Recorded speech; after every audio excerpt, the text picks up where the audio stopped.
for television. It's okay. Off your mic. It's okay. She off your mic. Like me. Chai!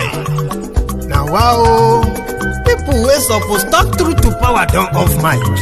And if we talk, now 500,000 they go summer us, call them hate speech. But fear not, my ego don't come. Ingo torchlight every corner, nooks and cranny of all these bad people where they spoil our country.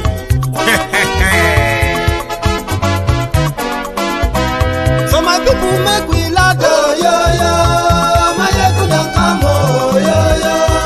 My people make we shout, oh, yo, yo. My ego don't come, oh, yo, yo. My ego don't come, man of the masses, oh, yo, yo. My ego don't come, oh, yo, yo. My ego diary politico, oh, yo, yo. My ego don't come, oh, yo, yo. This one not the off in mind, oh, yo, yo. My ego don't come, oh, yo, yo. And in the touchlight every corner, oh, yo, yo. My ego don't come, oh, yo, yo. Okay, some people be they holla say they want the power. Chai. Them be promise us say we go get light and power. Nah. Them hustle sote they can't get the power. But now they know they do anything with the power. Every day, dollar just they get the higher power over naira. Still them talk say make we off mind. But thank God say my ego don't come. So my people make you ladder, oh, yo yo. My ego don't come, oh yo yo. My people make we shout, oh yo yo. My ego don't come, oh yo yo. My ego don't come, man of the masses, oh yo yo. My ego don't come, oh yo yo. My ego diary politico, oh yo yo. My ego don't come, oh yo yo. This one not they off in mind, oh yo yo. My ego don't come, oh yo yo. Person where they do evil, no one make person talk. Them say that my yegun, that man too they talk. He too they talk. Say my yegun diary, he they hot like pepper. But every day then they take money in bulk. Woman picking, they the street they hawk.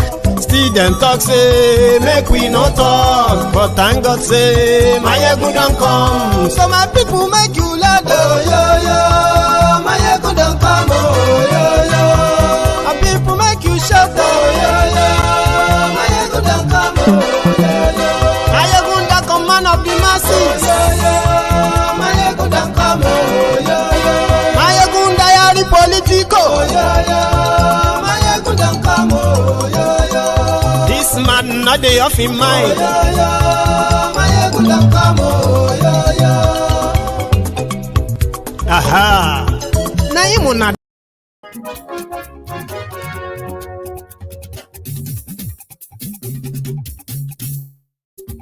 Hello there.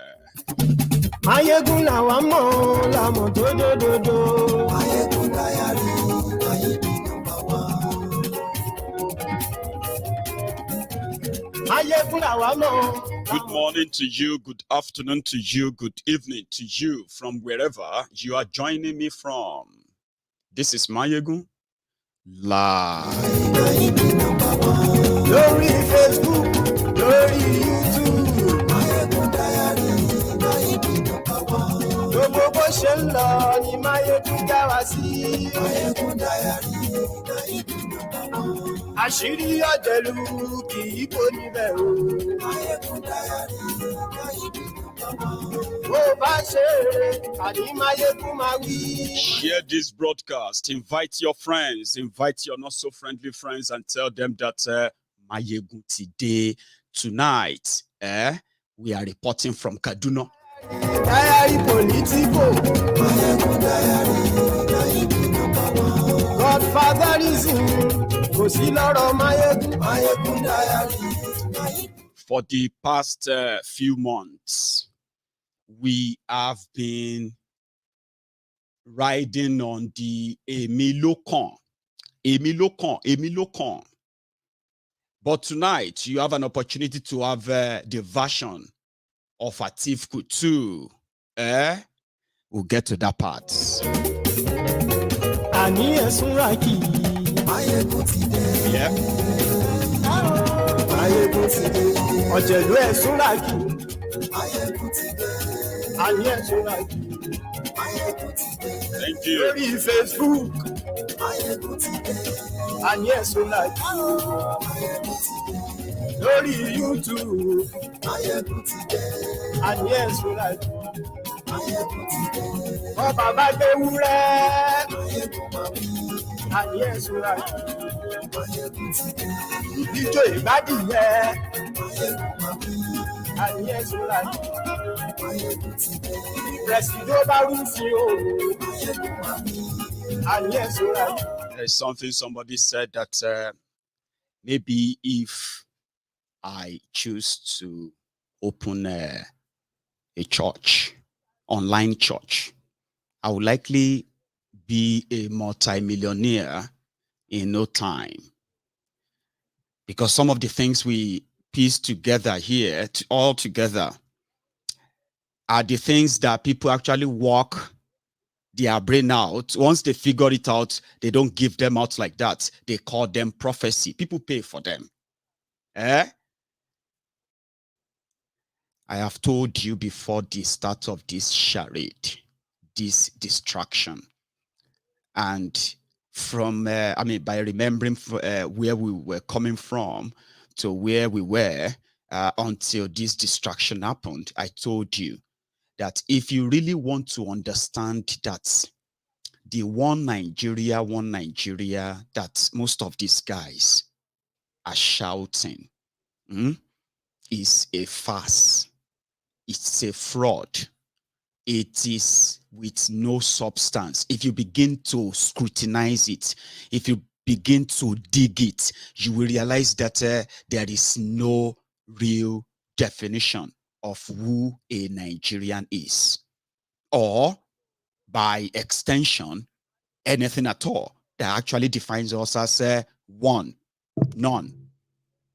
This fraud of telling you every now and then that the same characters who contributed to wherever Nigeria found herself today are now positioning themselves as the solution again to get you out of the pits that they have, sort of buried you or trying to bury you.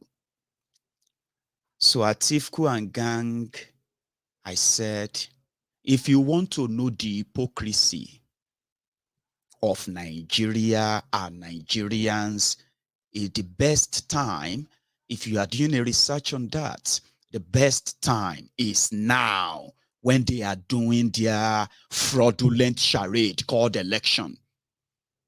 This is the period where you should not be among those who probably just listen and they just listen for listening's sake, or just want to clap or laugh for laughing's sake. Just, pretty much like a joke on you. But if you pay attention very well, you are likely never going to join the bandwagon of the one Nigerianist. The Yorubas, we know ourselves. So are other 250 ethnic nationalities in Nigeria who have never, not for once, ever been called together, right, to agree that this Nigeria, we want to be part of it under this arrangement or under this whatever, nothing. You know the story. So they continue to tell you we are one, but their election time is the time, if you pay attention very well, that is the moment Nigerians never fail to identify with who they are, exactly where they come from. And your politicians, oh dear, why do you think they have held on this long? Because the easiest cards to play is the same one, religious, tribal. The rest are just like others.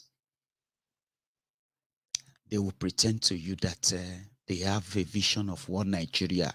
Call them to come and describe that vision of that one Nigeria.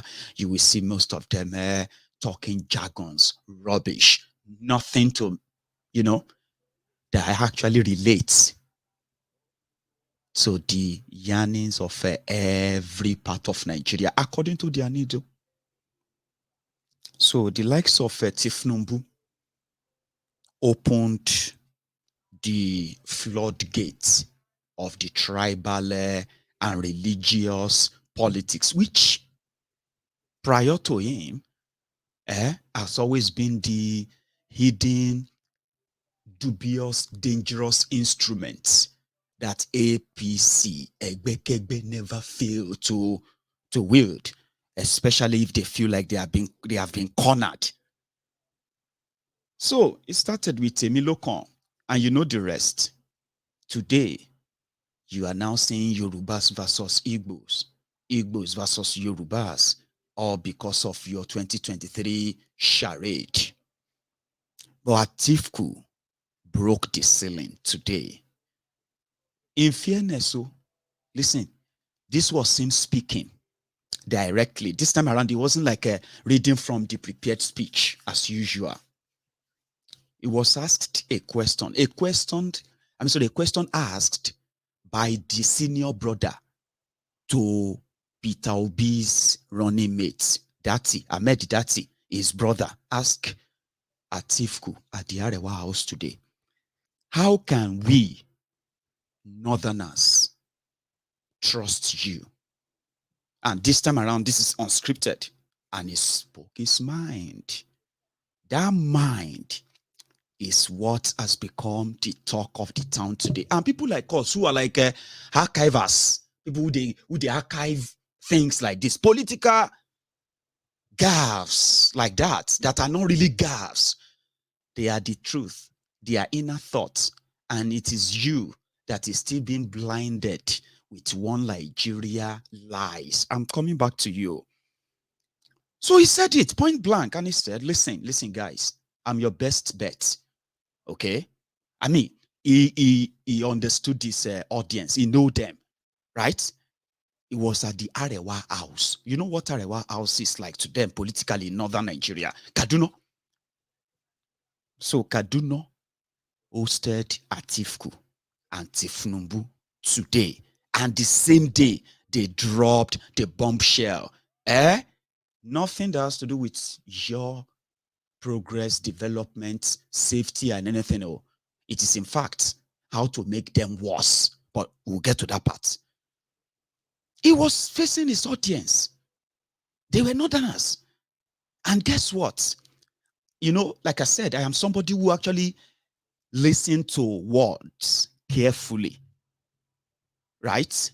And in most cases, spoken words, they do have so many unspoken words in them at the same time. So that is why I actually I have a cutout, a bit of a stretch of about 5 or so minutes. So I'm going to play that for you, for all of us. Then I'm going to come back to break that down for you.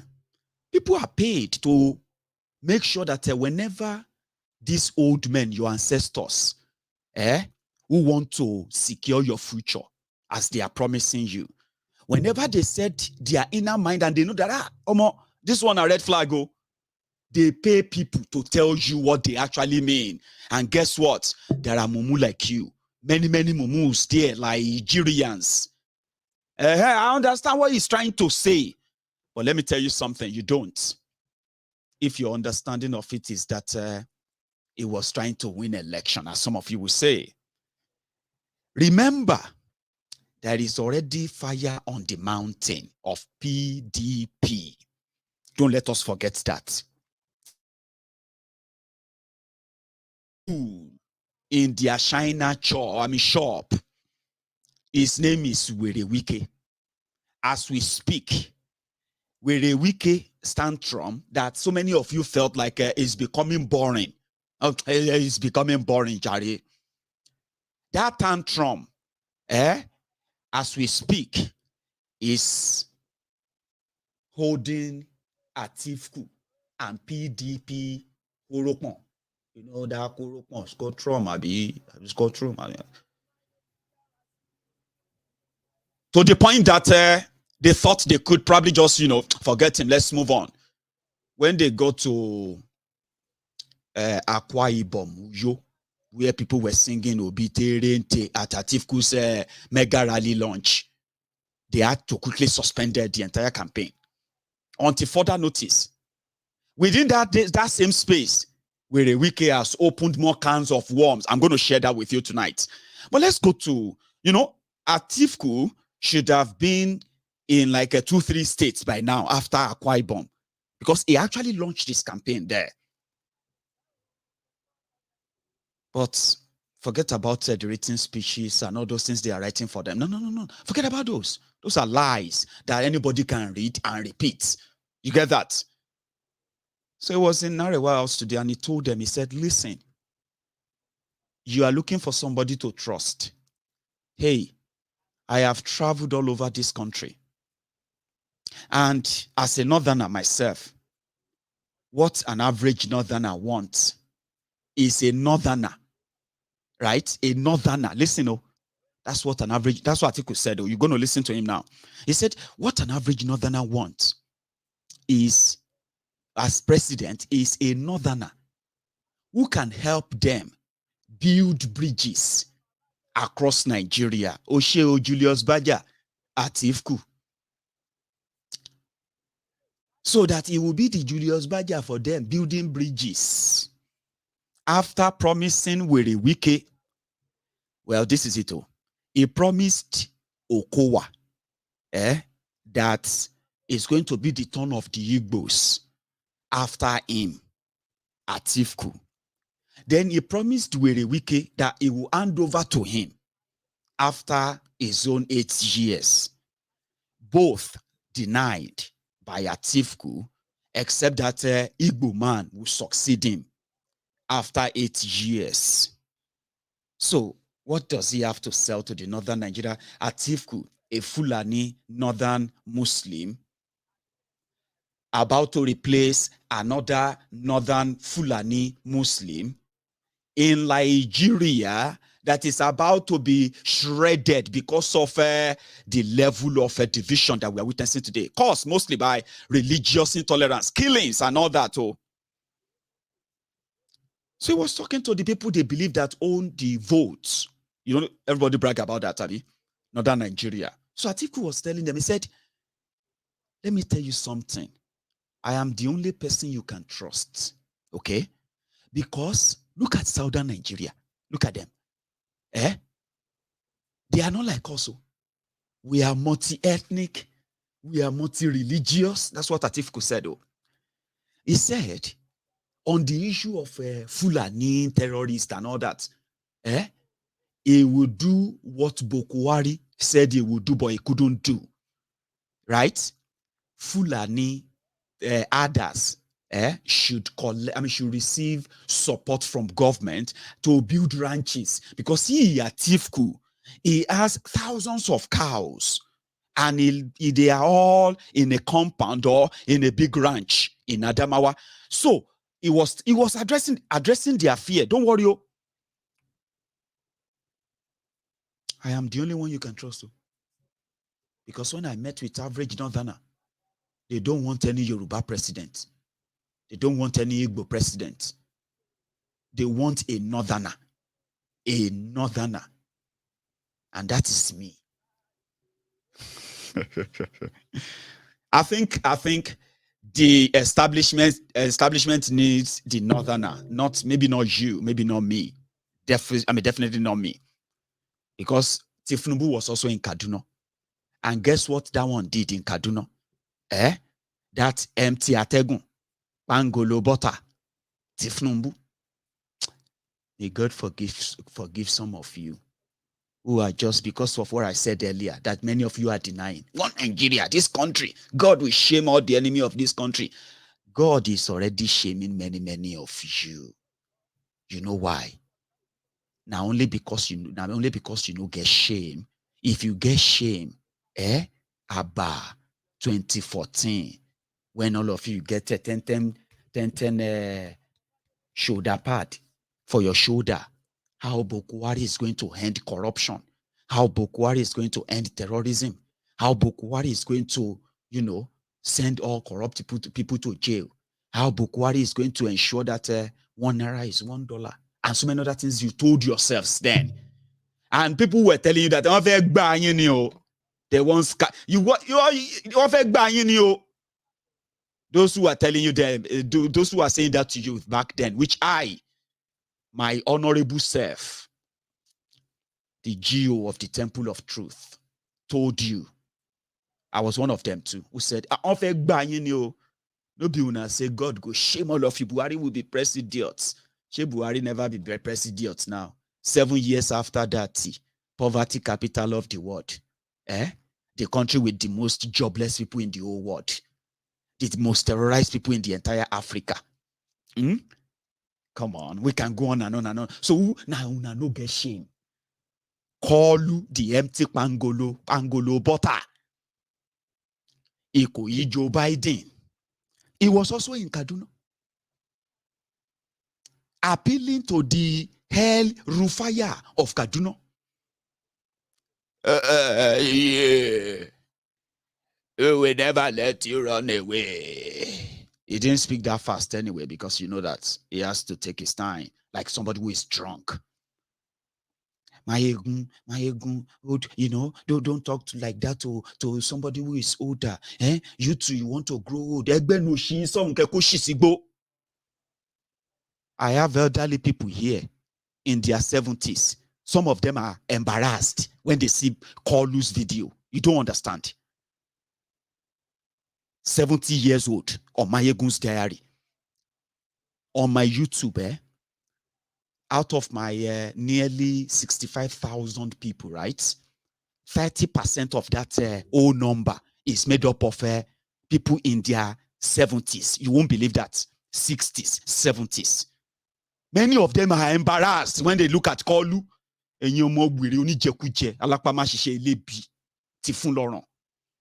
Old people are ashamed of him. People want to grow old.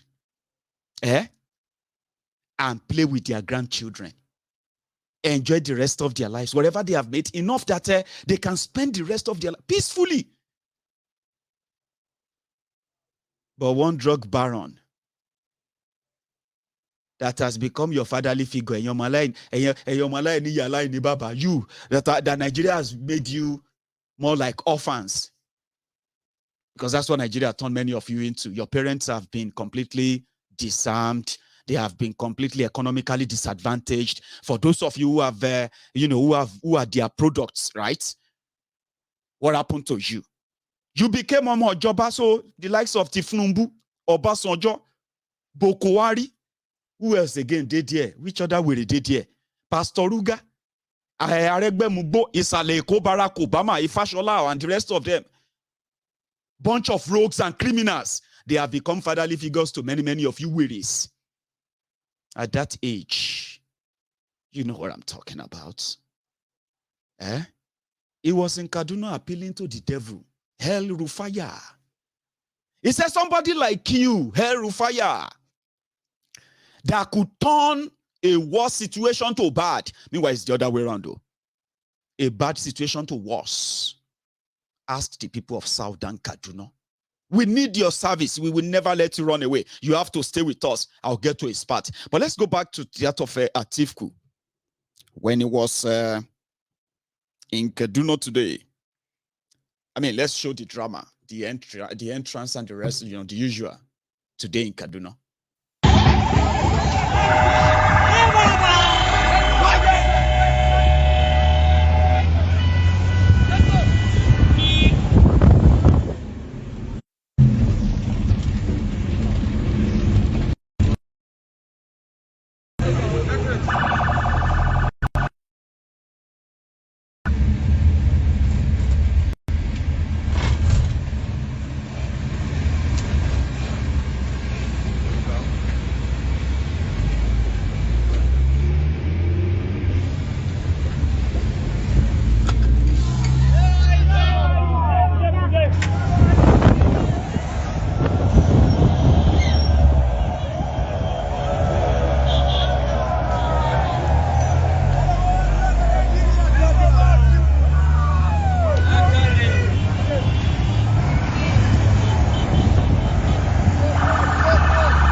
they shall got into Arewa's house, Arewa house in Kaduna, where different, he delivered this, written speech, and then they started asking him questions. 2 questions, by the way. So I'm going to give you both at a time. It's a stretch.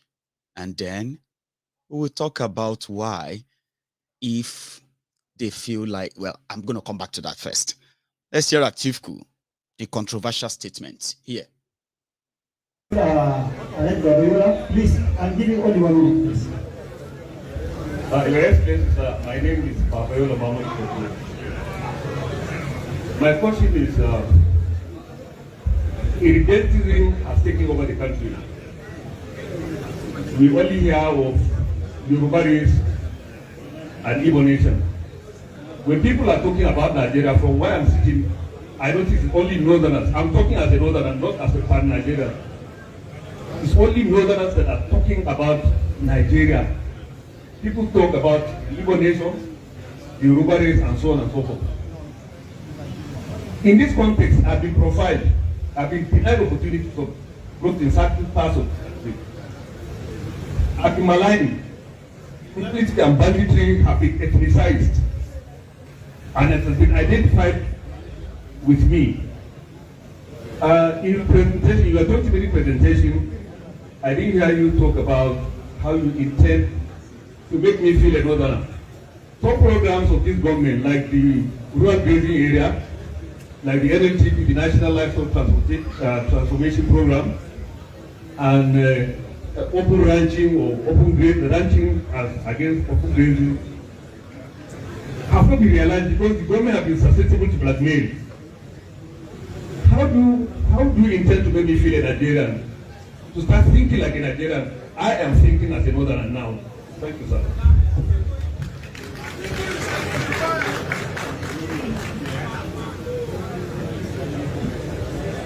Thank you very much.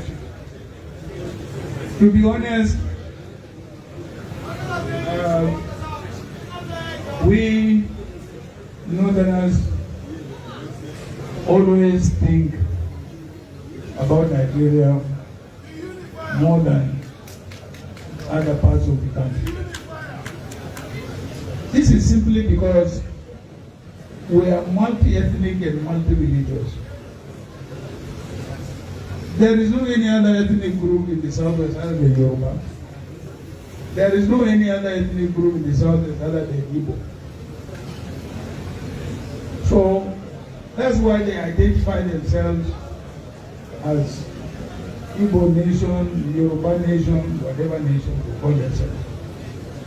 But in the north, what are you can only identify yourself as a northerner because we are multi-ethnic and multi-religious. Multi-ethnic and multi-religious. When you come to you give an example of grazing or open grazing. One, I am a manufacturer of livestock feeds, from cattle to poultry.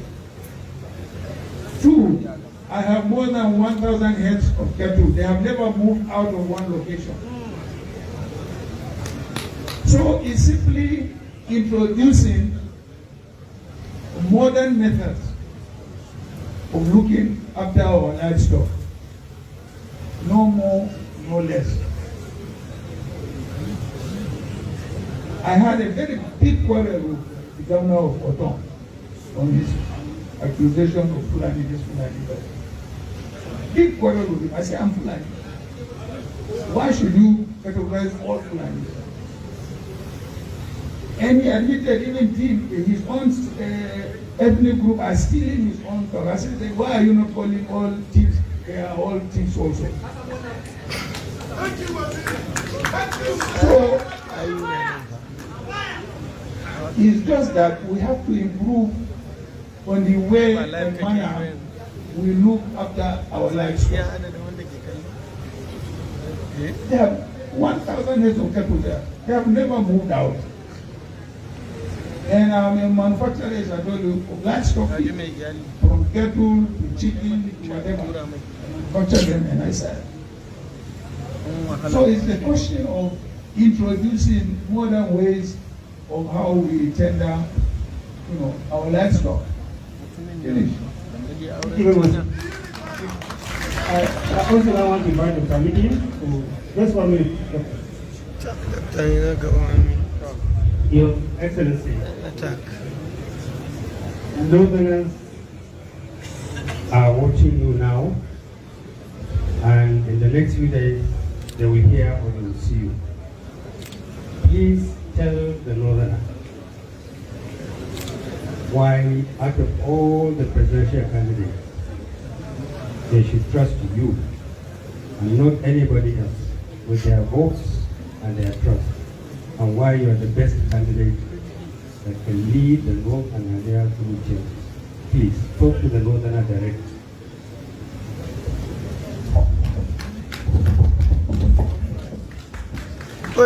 Well, Madam Northerner. Oh, Madam Northerner. I have been in politics now for 3 decades. Alaye, or Professor Ango. 35. And I have traversed the whole of this country. Yes, yes, yes. I know the whole of this country. Yes. I have built bridges across this country. I think what the average Northerner needs is somebody who is from the north and who also understands the other parts of Nigeria and who has been able to build bridges across the rest of the country. This is what the Northerner needs. He doesn't need a Yoruba candidate or an Igbo candidate. This is what the Northerner needs. So I believe I stand before you as a pan-Nigerian of Northern origin. Thank you very much. Please. We are out of time. We want to. You got that? In his own words. And it says, you got, I mean, this time is not any, what do you call it? It's not a written speech and all that. It's just a question and answer period. And it's just straight to it. Because that's exactly what your election is going to be about. The àwọn ló kàn, the entitled àwọn ló kàn. At the same time, the entitled Northerners, who, as they say, when it is politics, they are one North. But when it comes to governance, then there are many North. You get that? So it is the same trajectory. But the difference is that as people, some people are saying, oh, it's going to be 1979 again. Who cares? What ended in 1979 itself? Anyway, that's Atiku for you, ladies and gentlemen. The campaign up north, as we have proven on this platform many times, is that the north needs to keep that power. And plurality or pluralization of it as it is as they wanted it to be. And Atiku is at home, is at home in the north. Because down south, as the way he said, the southern Nigeria is that of Yoruba and the Igbo people. Is that true? Is that the nationalities of those who make up the southern Nigeria? In their book, that's exactly what it is. That is why, no matter how much, I'm not trying to like dampen your kind of your energy. No matter how much you try to tell yourself or you continue to tell yourself that as obedient to, you are pro-Nigeria and Peter Obi is pan-Nigerian, pan-African, pan-Nigerian from Igbo extraction, Abi. To them in the north, Peter Obi is Igbo. And the narrative up there is about that trust, Abi.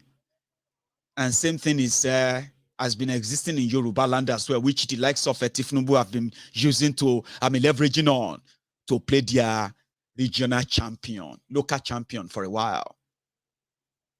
So today, everyone is talking about trying to save Nigeria. You are not talking about saving yourselves. No, you're not. So down south, it is going to be a chasing game, because the northern Nigeria in your charade, they hold the deciding vote. Here you get. It is two rules. You have two rules in Nigeria, one for the north, one for the rest of you. All these are factors that proved to us that no matter how good your mind is, no matter how your intention, no matter how good your intention is, if it is about trying to save Nigeria as it is and to keep it together, forget it. You are deceiving yourself. Not me, just yourselves. So down south, they know what they call the south because of this guy that would never make it easier for Atiku like it was in 2019. He's a tantrum master. Is currently out of Nigeria with his crew, Autumn, Ugwayi, Sheyi Makinde. They are right there in Spain. Atiku, Waka. That's what we can saying. Listen to some of them. Those of them who come to me and say, go and beg Wike. Beg Wike for what? What are you begging Wike for? What did Wike do? We are finished presidential primaries. We have a candidate. We have a vice presidential candidate. Is Wike saying remove the presidential candidate? No. Is Wike saying remove vice presidential candidate? No. So what are you begging me for? All I'm saying, and I want not to say, you are taking president. Give us chairman. What did Wike do? And I say I'm not leaving the party. I work for the party. But agreement is a what? Agreement. I've not accepted. What is the problem again? You fulfill your own. Let the South, let them have something. That's what I'm preaching. You cannot be presidential candidate. You cannot be chairman of party, DJ of campaign. And someone is telling me, of all the school, my parents struggled, got money to train me. All these run around trying to show people who went to here, who went to here. No, I won't go anywhere. I'll be here. I'll be here. I'm not going anywhere at all. In a party like PDP, that the votes have come from the South, and you say, president candidate should be not, chairman should be not, DG should be not, the force of our people will not be there. I will not agree. If you will agree, you can go. Agree. I will not agree to that. Because this is the time the presidential candidate, national chairman, and the leader of government will sit. When the election is won in February, before the president is sworn in, decisions have been and then they are selling that dummy to you people. Why not wait? Let's finish. Look at every election is local. Every election is what? Local. Let nobody tell you that. Don't be deceived by anything. If you do not stand firm and be committed, where would PDP cross over? Tell me where would you have been? You stood firm and said, look, we will not leave. How many people came to talk to you. What we running around? How many of them came to say, look, we are here to support you? How many of them came to you? All of you, be firm. I'm here. I'm here. Be strong.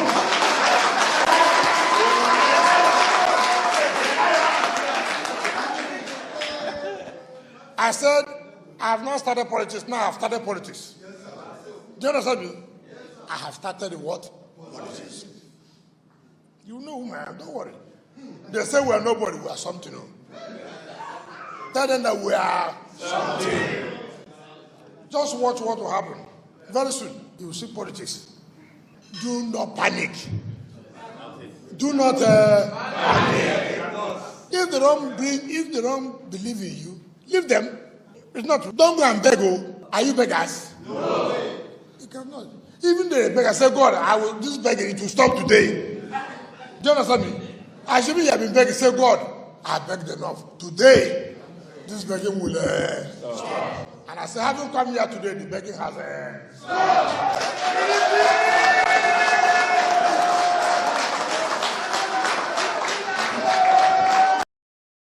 Has stopped. Now, Atiku headache be that too. Forget about what you read on social media, okay? You know me. I feel they had my own jara just to not make you always if I should be talking the way Nigeria is, if I should be dramatizing the way the situation Nigeria actually is, right? Some of you, instead of joining me every night, because what would you, what benefit would you make of you? Would you make of it if you have to be crying and say, my ego, you just broke my heart?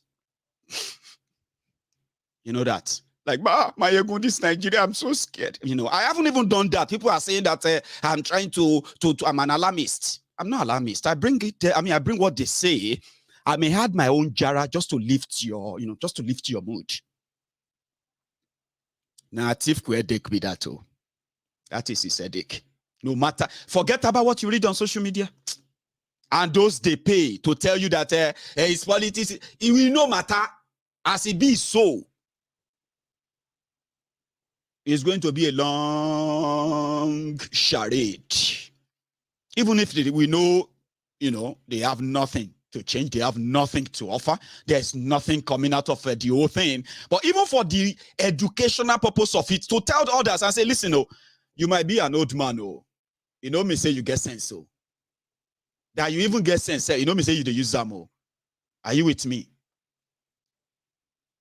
That's why we have to keep the record of all these happenings, so it won't be difficult for you to piece them together afterward and possibly prevent yourself from falling into their deceit again, where you go, they argue like, they argue like somebody with them, castrates in public. You be masturbating in public. Listen to me. You need to respect elders. You need to know something. Our culture, our tradition said we should ulufu. Our culture, our tradition. Our culture and our tradition. Don't you have Agbalagba and Leni? Don't you have you should have elders at home. Oh, so you sabi talking here. Oh yeah, Oshe. One no. If you believe that calling out these rogues, as we call them out, if you think it's lack of home training, one no. Clap for yourself. One no. You win, Abi. But if we now ask you, because you are asking that, okay, who gave these criminals home training to be looting your money? Tifnumbu, person we train Tifnumbu, in mama, in papa, then be thieves. There is no that's the problem. Problem here. You most of one know Tani Baba Buhari, who is all the rogues stealing your money. The criminals looting you. You know them, you are praying for them. Me, I know they pray for them. That's why I don't have any respect for them. If you say I lack home training for calling out the rogues and criminals the way we do all the time, it no matter their age. Here you get. As they say, foolish people serve, they get old. Criminals, they grow old. If you say I lack home training, yes, one no, fine. I wasn't trained to respect criminals. That's well, I mean, I won't blame my parents or my guardians for that. Fine. I wasn't trained to respect criminals. Fine. One, no. I don't get home training to respect criminals. Which home training these rogues get? Who be their papa? Who be their mama? The ones you are say, mama, wa, Toby Motoda, and you weary. Point that finger out, to point it to me, point it to everybody, and tell them that they don't get home training. You lack home training. You have no respect. Who trained Tinubu? Who trained all the rogues? Buying guns for criminals, changing your children to drop out, to useless, unusable, unuseful elements that are only available for this kind of governance that you're witnessing. Who trained them? Shall we suppose they clap for their mama? So you okay, fine. So all of you, with they clap for Tinubu mama, you think say you get sense? Now your culture and tradition be that. So in mama trainer to be drug pusher and at the same time to be a tax forceful collector and a thief. She na in mama trainer. Abi me otuni home training on you know abi. I no get home training for asking abi. Odi ya weary. We rate mix in any brain. By the time ti ori eba settle. Kobolo ma je ko ti koja lare ko ma je pe gba to ma gba inu coffin 6 feet under the ground lower. At what late. Continue to use culture and tradition to defend the criminals who actually have no, you know. So Wike is doing that. I like that. I don't like Wike, you know that. But me, anytime we they hold themselves for neck. Instead of saying, we'll call 911, I be 9199, I be 9999. We go just say, waiting. We go bring a camera, they record them, make them choke themselves. If now obedient, they hold them, they choke them. We bring a camera, we cover it. We say, see, they don't choke them. Then we watch everybody cry and say, you know what I mean? It is just for the record. Now Wike did, and he told us, he said, listen, agreement is agreement. Agreement is agreement, yo. Agreement is agreement, yo. No time for settlement. Agreement, yo. Agreement is agreement. Wike said their party chairman, Aju, say they never come to power. PDP never come back. But their old ways is never going to leave them. Make I tell you what Wike said. Wike said, the party chairman collected 100 million naira from one governor and another 1 billion naira from another person. That the guy is a thief. And you know what's in the talk. Ayu came out and said, Wike is just angry. Ebambe. Wike is just angry. The 100 million he's talking about. Yes, one governor gave us. We used that one to hire a cabin crew department for office. You will hear them now. You're gonna hear them. Wike made them to give press conference and say, no, it's not be like that.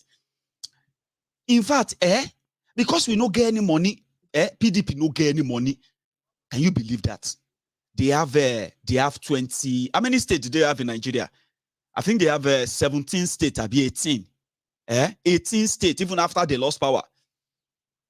Now, make the money, share the money. Now, PDPs share the money. So, party chairman said, no, Atiku advised that we should go and take 1 billion naira loan. Not that I should go and collect money from anybody. He said, Atiku advised me, he said, we needed money. Okay. And Atiku said, why don't you go and take a loan? So that when you sell form, presidential form, governorship, all the form, you can pay back your loan. So we didn't take the loan, no. But one governor gave us 100 million. And you know what I mean? Ayu Isha in what Yoruba we call Ibaka. Ayu Isha don't dey car. Now we can Kosamo. So all of you, when see they believe, say you are going to have, wait till you go get me say, last, the North go hold Atiku. The East, they go hold Obi. And us in the West, we go have to deal with the unfortunate Koolu. I know that won't last. I'm just saying, in your decision, I'm not saying that's going to be us after all, because in your decision, that will then give you the picture That picture that says we can actually save ourselves all this madness, Sha. Make everybody just day in day. So day your day there. Make a day my day here. Everybody just day in day there. And you will now see that all this kind of hatred, they won't be there. I mean, they won't, I believe, strongly. Here is how you and co. We no collect any money. Wiki. Wiki. You the course that be on you push us outside like 8 days baby. Listen to them. PDPO. Ils sont fait son qui wo fait wo mon digba ori di joko atilo atibo nje ko ni awon atilo atibo ba yi o nje ki agoran dile oloku ko nisinmi won ni nisinmi. Here is the start.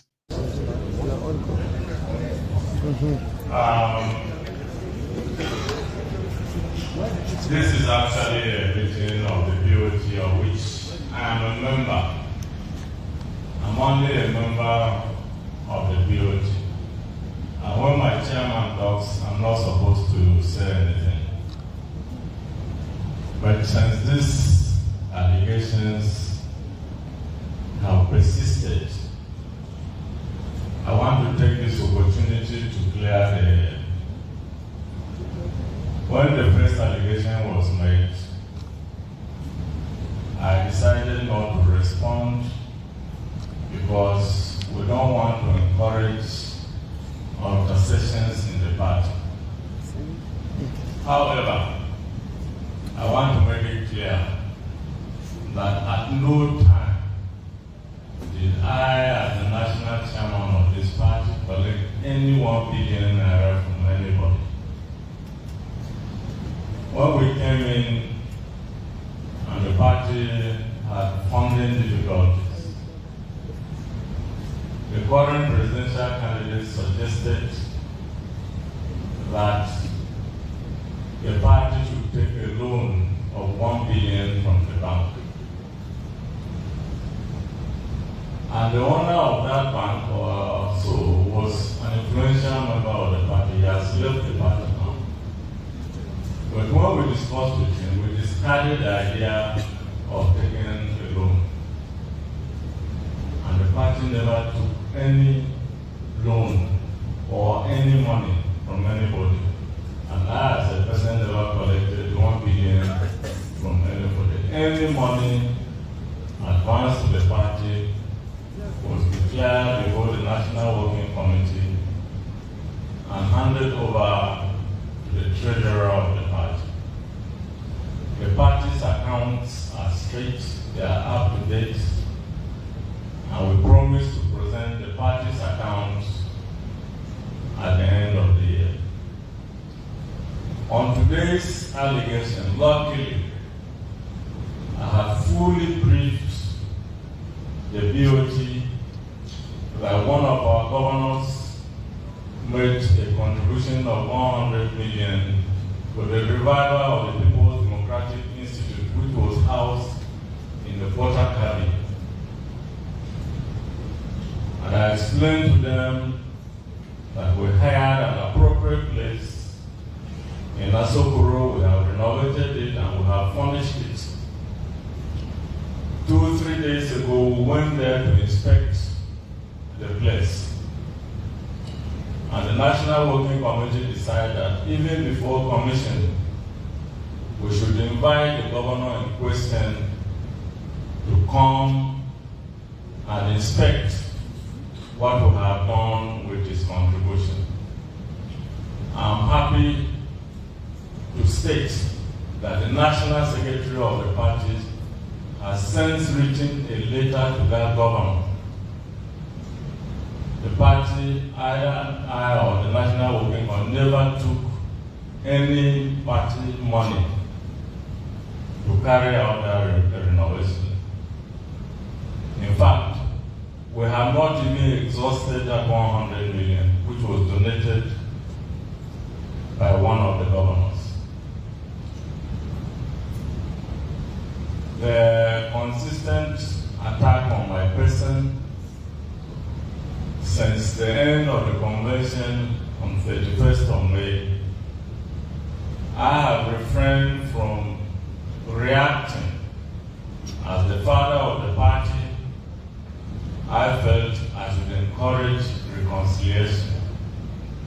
But where it touches on my personal integrity, or which even my own family members are brought into play, I appeal to such people to desist from trying to malign my character or bringing my family into party affairs. I never collected 1 million from anybody, and the 100 million that was donated by one of the governors was judiciously used for the purpose. Just watch what will happen. Very soon, you will see politics. Do not panic. Do not panic. If they don't believe in you, leave them. It's not. Don't go and beg. Oh, are you beggars? No. You cannot. Even the beggar say, God, this begging to stop today. Do you understand me? I should be have been begging. Say, God, I begged enough. Today, this begging will stop. And I say, having come here today, the begging has stopped.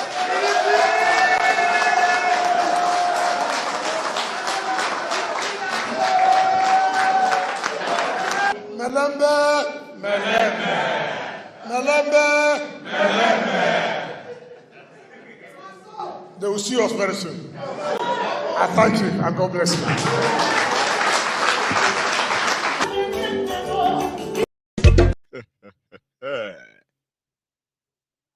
That is the PDP.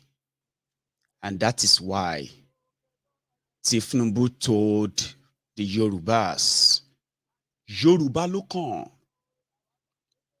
And now it seems that like say this southern Nigeria is not going to be like how it was in the past.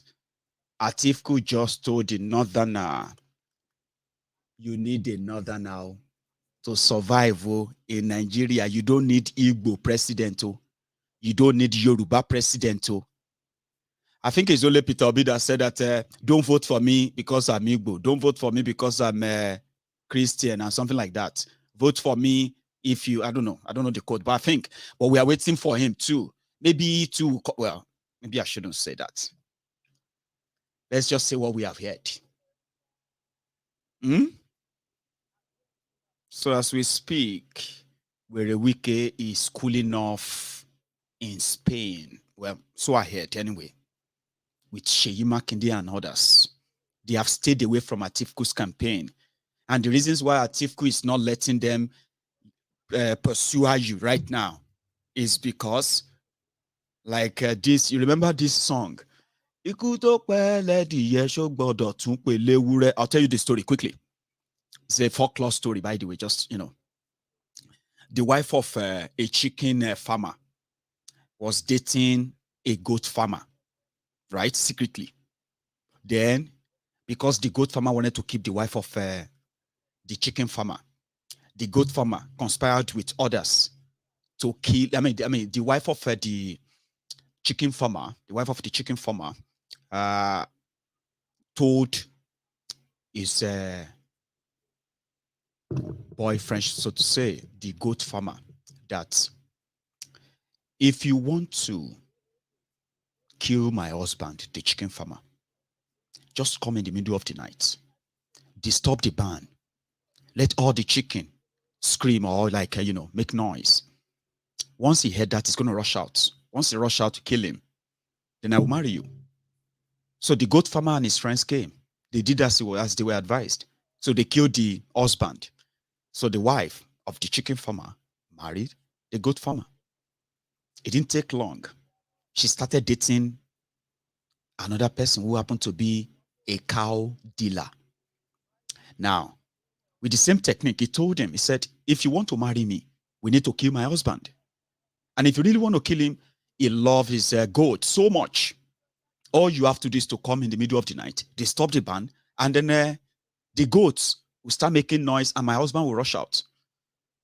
And when he gets out, just kill him. Then I'll marry you. So what happened? the cow dealer and his friends came in the middle of the night to disturb the barn. Bah, bah, bah, bah, bah, bah. The cows were crying, screaming, bleating. Bah, bah, bah. The goat farmer didn't wake up. His wife, his promiscuous wife, started, hitting him like, wake up, something is going on outside. You need to go and check the barn. And he just busted out like, come on, man. Would you use the same way we killed the chicken farmer to kill the goat farmer when I was actually the mastermind? Come on, man. You have to try it harder. Try harder. Do you get what that means? I'll tell you in this context. In 2014, when the likes of Atiku and gang decided to stop Goodluck Jonathan from going for second term because Yaradua died and Northern Nigeria didn't complete their own term or time as, the sharing formula, north-south, north-south. So Jonathan must be stopped and whatever it's going to take. Even as members of his own ruling party, Atiku and others, Saraki and the rest, they led a mass exodus from PDP, including many, many state governors who followed them, to congregate in a cult group now known as APC, egbekegbe, at the time. So, in order to further weaken Jonathan, before they left the party, when they couldn't stop him from being the main candidate, they now said, we need a peace deal. The peace deal is that the party chairman had to go. And they will appoint a different party chairman. Jonathan agreed. And that was the genesis of his own political demystification. You know the rest. Every one of you are still written from that disappointment. How this old APC egbekegbe emerged. Yeah.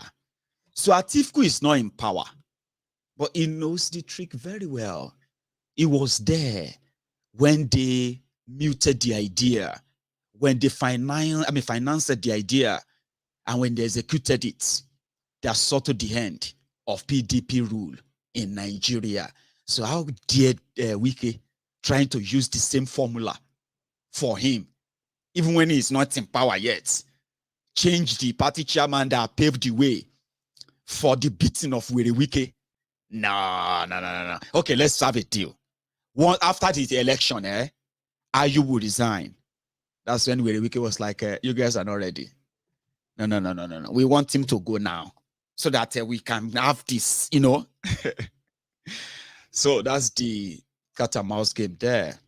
So by the time you turn left from the Arewa house and you go to Shena Kashim Shetima house, Adina Kashim something, they have a house in Kaduna again, where El-rufai, the El-rufai of Kaduna Little Finger, is hosting his annual, charade. He calls it Kaduna investment. So people bring money in to invest in Kaduna and all of that stuff, but practically Northern Kaduna, never to the Southern Kaduna. Southern Kaduna is not part of Kaduna anymore since that little Hitler came on. But the drama there today was that Joe Biden, Koolu, who was in Kaduna as well, as the candidate of APC, egbekegbe, addressing the supposed members of, and in his own words, I think I don't think I'm so that good anymore mimicking Tinubu without listening to him first, right? Let's go to Kaduna, where Tinubu was toasting El-rufai, shameless, stupidity. Buhari Pro Max, many of you will write sorry letter to Buhari in prison. By the time he ended up in prison, in Hague, yeah?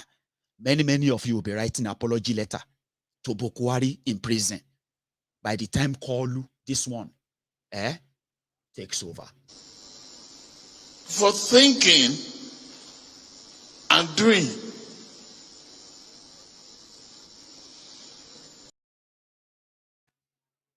for thinking and doing.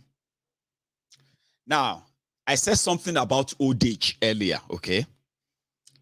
All of you, mommy, baba me, abiyamo, ojagboro, mayegun diary political.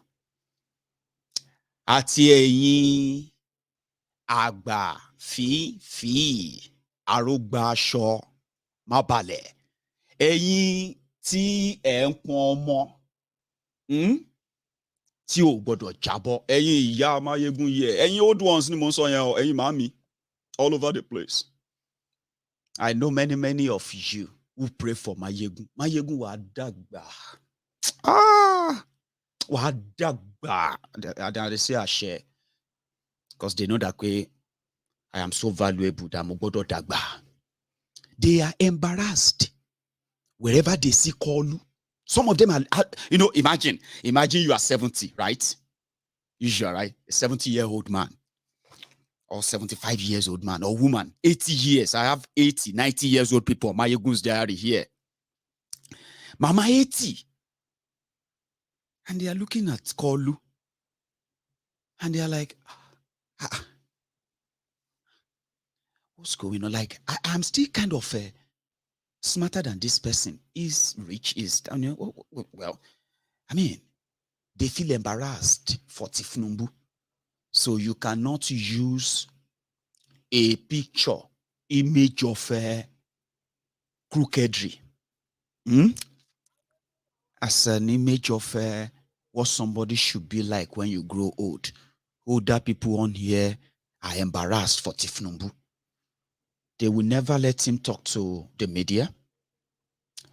And whenever they have to show him, it's either they are showing him with other riffraffs, rogues who are licking the asses and looking for the crumbs they want to have there, or they will just give you a kind of a 5 second, 10 seconds video. Make the guy no go to mess up until they go to Kaduna today. First, they say they go pray 7 seconds so to show you that he's alive. All the signs of the last hour. If you check around. Proof of life. But when he opens his mouth, even my great grandma, they shake her head like that. What is wrong with this boy? He's older than me. Like, he looks so older. Why is he shaking? You know that stuff. I'm talking now from what old people told me. Aged people. They said, nah, this guy is. Then in Kaduna, he was pleading with the devil. So that all of you, where they see Buhari now, they open your mouth, they flex and all of that, With Koolu, I'm coming back. Listen to him. Nigeria need thinkers and doers like El-rufai of Kaduna who have the capacity to make a rotten situation bad. Whatever that means. Listen to him. For thinking and doing.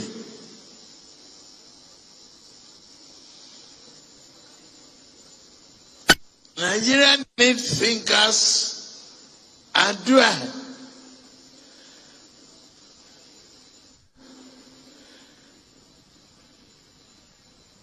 And that is, I'm openly begging Nasir El-rufai not to run away for additional degree excuse. He's going to Cairo, PhD and everything. There are lots of educated relics. We are not going to let you run away.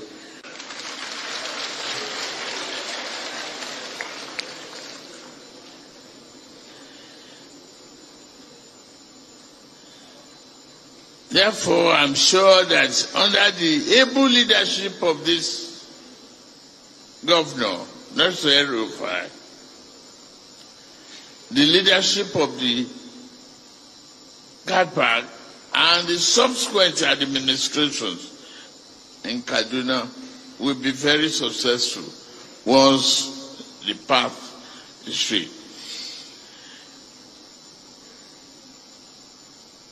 These states will be turned into a rapid job creation state. To you, the Cameroonians, be sure of the success of the. Hang on. I think there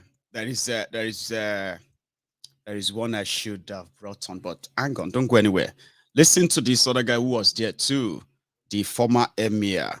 He has something to say which is similar to Omo, for it to work. Yeah, for what he said to actually happen. It simply means he's telling them, be prepared for a day that there will be no free money called Nigeria money anymore. You would have to survive on your own. I'll be right back. More generally, I think states need to free themselves of federal dominance. You have to free yourselves of relying on the federal government. Just assume that you're not going to get help from the center. Okay? Build your infrastructure. As the Kaduna State Governor said, build your own power supply. Attract your own investors. Educate your children. Create your own jobs. And we're hoping that investors will continue looking below the radar. I gave the example of Lagos and how well it's done. Kaduna is following that path. The state governments need to continue competing so that people look beyond the macro and know that below the radar there are subnationals that are doing the right thing. And we have to tell that story. As Vice Chair of Kadipa, I'm proud to be associated with Kadipa. And I'm proud to speak about Kaduna anywhere I go. Because even as a Nigerian, I do not want to bring anybody who will be embarrassed. If I see somebody who says he's thinking of something, I say, come to Kaduna. Or come to Lagos. You go somewhere where you have a story that you're not going to regret. And I think every state needs to start taking that up, and that is... No. You get that? Let's go back to Koolu. Just once again, in his words. Just, yeah? For thinking and doing.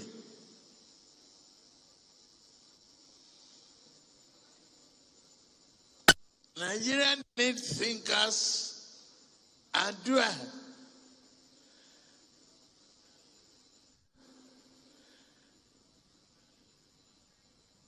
And that is, I'm openly begging Nasir El-rufai not to run away for additional degree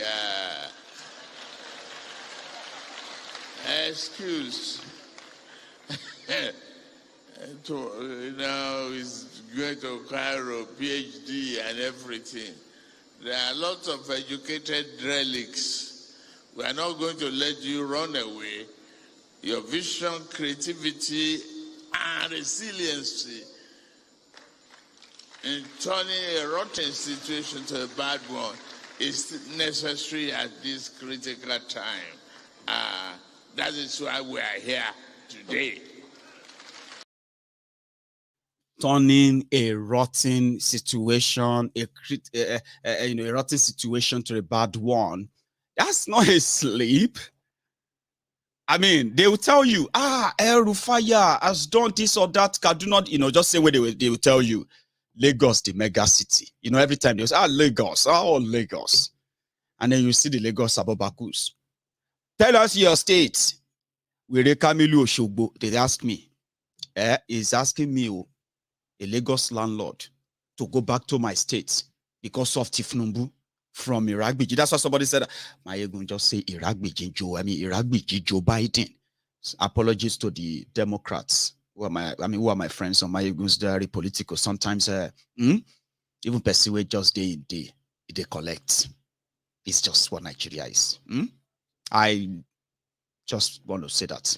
Here you get. So Iragbiji abi Ikoyi Joe Biden knows that Kaduna has become worse. In fact, Kaduna happens to be one of the epicenter of the Nigeria collusion with armed terrorists in Nigeria. Guess who invited them back? El-rufai of Kaduna. So according to Koolu, we will not let you run away. We will not let you run away, okay? You still have a work to do for us, and you know. Everybody claps. One clap, are you down on it? Ask those who have been clapping for Buhari. Some of them know if you clap again, then they were then they. But it's a matter of choice. Like, again, it's just about choice. But you see, this old septuagenarians have been octogenarians. The people that will never feature in the future, they are promising you. You can't look around. You can't look me. About break them down. You can't look at me. After all this you've seen, I've told you, you have your choice. Make your choice. Stick to your choice. Choose your poison. Just don't blame anybody for your unfortunate choice and choices you make. Okay?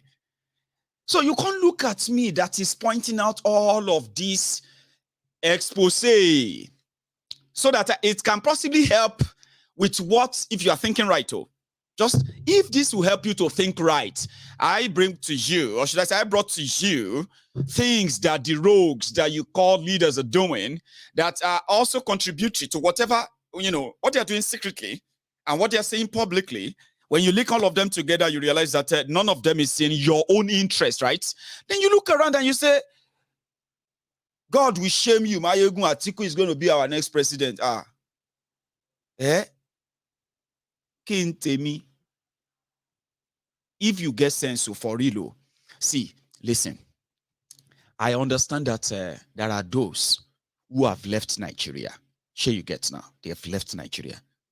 Seriously, Majority of us that left Nigeria, we just needed something as an excuse to leave. And we left. And people are still living. You know that.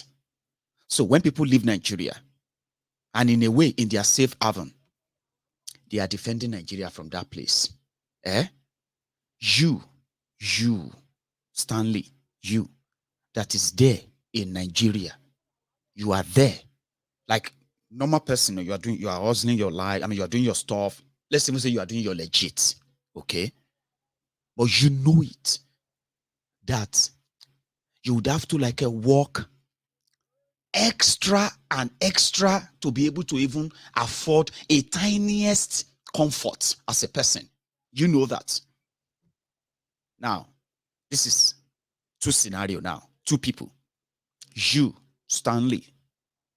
Abi you, Abe. I'm just mentioning names that comes to my head. Or you, Mosun. Or you, Abigail. Abi you, Bosse. You watching me right now. Pro Atiku, pro Tifnumbu, the septuagenarians and octogenarians, demented old men. Sure you get. Now somebody is in America, he's over there, Dubai, South Africa.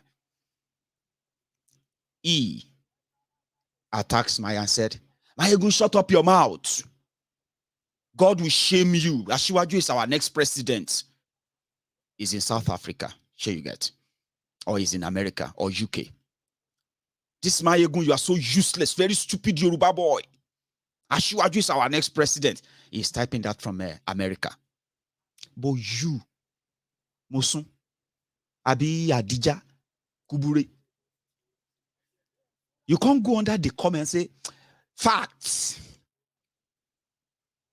You will see God will shame you. Mayegun, Asiwaju, Atiku is going to be our president. I am here.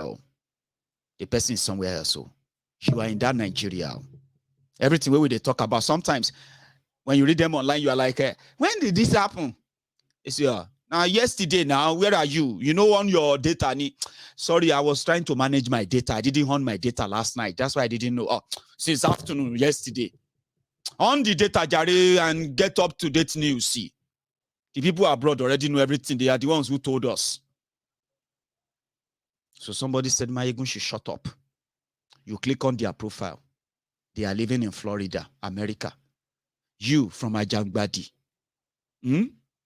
Okokomaiko, or from Power Line, are the under tension wire streets, or your tension road, or anything like that. You are now replying under that same one and say, thank you, Jare, my brother. Facts. No other facts. Thank you. This Mayegun is just a useless person. God will shame him by February. Ha. Egbamike. Ewo ni shame temi nbe. If I want to be like the rogues who are leading you and the criminals who are urging them on, I don't suppose they complain about Nigeria. See, honestly. Because ordinary exchange, your exchange rate alone, actually makes me a multimillionaire in your naira, your trashy paper called naira. You know that? And that's not my own fault. It's the fault of the rogues that you abuse me for. Here you get. But when you can't say God will shame me, wait till be my own shame. You are there in that traffic. No electricity. You have to go and get your jerry can when you get home to go and to go and fill your 5 liter or 20 liter jerry can with petrol and diesel. You have to put on an electricity generator for some hours so that you can at least have small comfort before mosquito will do night duty on you. There's somebody who has escaped to South Africa. Somebody who has escaped to Ghana. Somebody who has escaped from all of that to America. Said, man, this Mayegun no get sense. You wait there Okokomaiko. You wait there Aba Rodu. Who up iwe Karodo Nicha. You jump on that day, you say, facts, my brother, facts. What is fact there? That God will shame me. That you are going to elect your own slave masters. None of your laws affects me. You know, I can be selfish. I choose not to. None of your laws affects me. None of your police brutality touches me. None of your thieving criminals can touch my money. None of your rogue criminal leaders, right, can sweet talk me. Do you see how do you see that distance? So which one be God go shame me? All of you will believe that God go shame those who no allow you make you choose Bokwari peacefully in 2015 and 2019. Now who God they shame now? Now una no get shame. Oh day. If I see what, with the way Nigeria is, the more they ruin that, the worse it becomes for you. And the more you want to japa, I'm not saying you should not japa. I'm just saying that your prayers, the reason why your prayer no they get answered is because you no get shame. God is shaming you every day. But so many of you no get shame. I understand. They say you cannot shame the shameless. In the UK, a liter of petrol is £1, 79 pence. You can just say, let's just say £2. That's so many difference, about £2. £2 in Nigeria is 1,700 naira. That is £2. That is 1 liter of petrol in the UK. I know. See you. And we are just buying it for 160 in Nigeria. Aniko farabale were. In farabale. In this same UK. 1 hour. If you walk for 1 hour, the cheapest work you can do, cleaning or anything, if you walk for 1 hour, the smallest you will get is 10 pounds. 1 hour.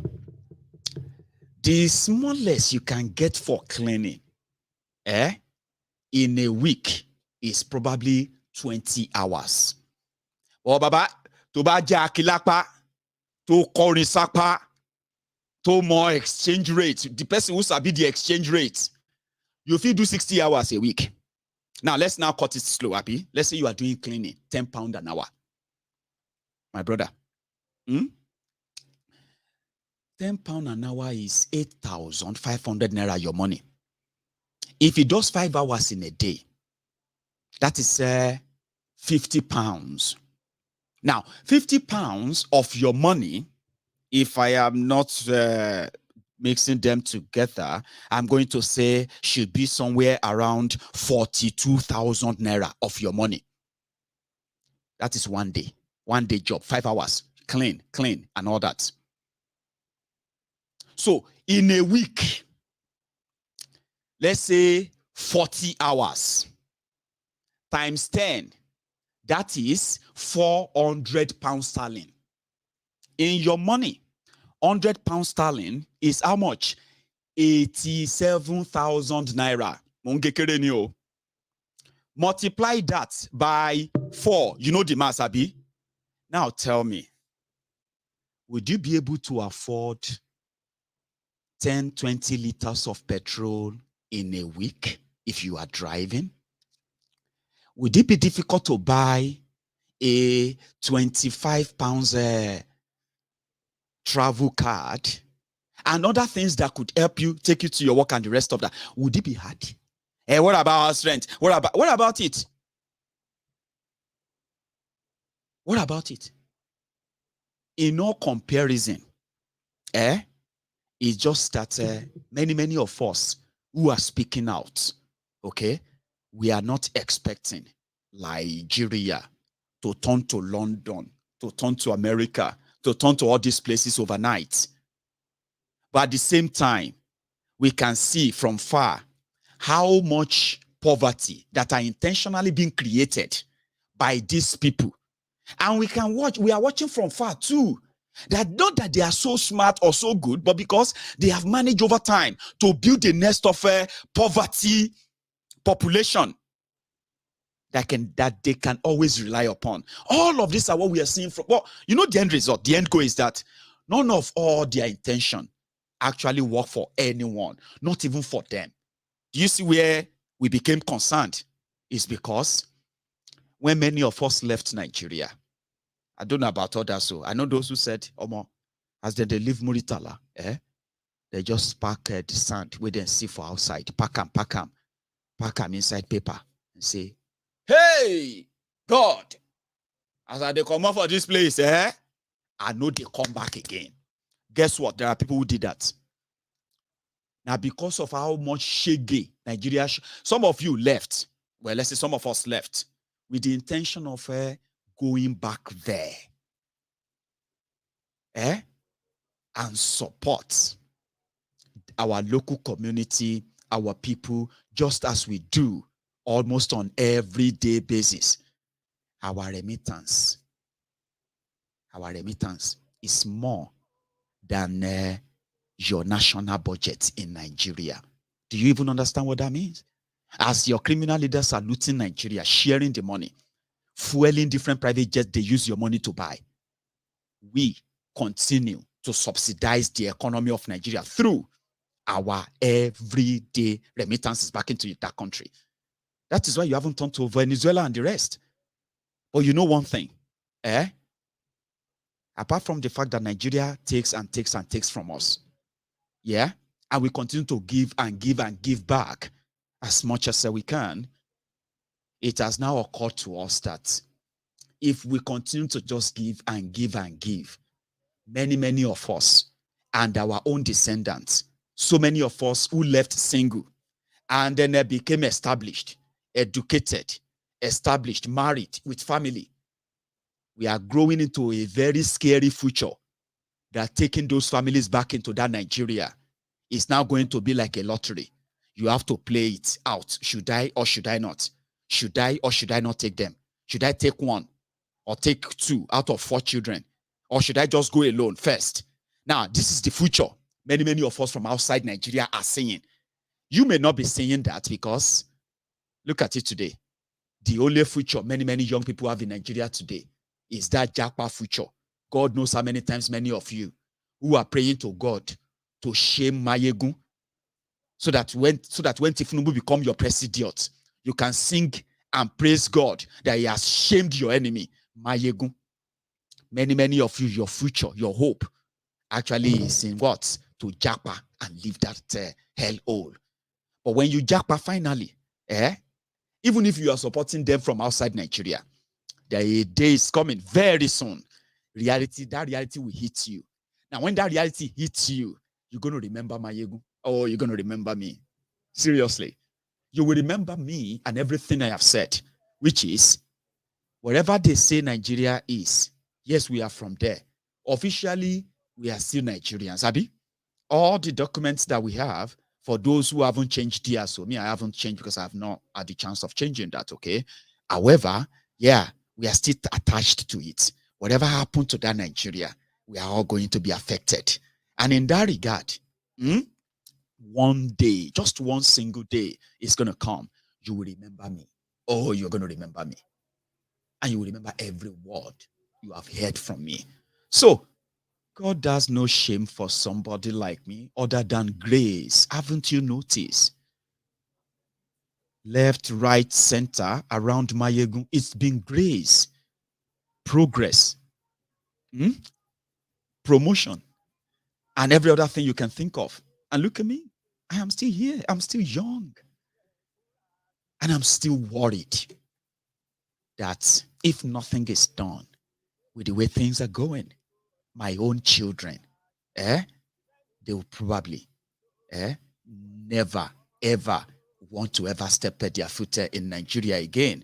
And to save them from that stress, to to save them from that wipe of, one heritage like that, I decided to enlighten so many of you who are alive today, conscious enough, I believe, sensible enough to understand and read beyond what you are seeing today. Understand that the consequences of this whole thing that will eventually, haunt all of us in 10 years, in 20 years. And it's not just going to be all of us, including our own children. Something that the likes of Atiku, the likes of Tinubu doesn't really care about. Every promise they make to you about Nigeria is going to come back later as the ones they've made to you, even to your parents and to their own parents. And do you really actually want your own children to go through that? So what is God going to shame me for on that? God has been good to me. Even though some of you don't like me saying that I don't have any religion. You know why? God doesn't have any religion. How about that? God no get religion. And he's been good to me. And I'm worried that no matter how much we work hard, we do our best, no matter how much Nigeria has taken from us and continue to take from us, no matter how much fight we put into it, our children will not be able to survive the Nigeria that many of you are indirectly promoting, projecting, simply because of your today and forgetting that tomorrow you're going to grow old. For those of you who are going to be lucky, all of us, for us who are going to be lucky, I don't know if I'm going to be lucky to, grow in. Nobody has that say. Just live healthy, be careful, don't run into debt, and possibly just enjoy your life. Live every day like it is your last. Do you know that? When somebody said that, I was like, wow. I was just about a 7-year-old boy when I heard that phrase for the first time. You need to, in fact, I didn't hear it. I read it. I was reading all these junk books and all that back then. I don't even know their names. But in one of them, there's a line that struck me.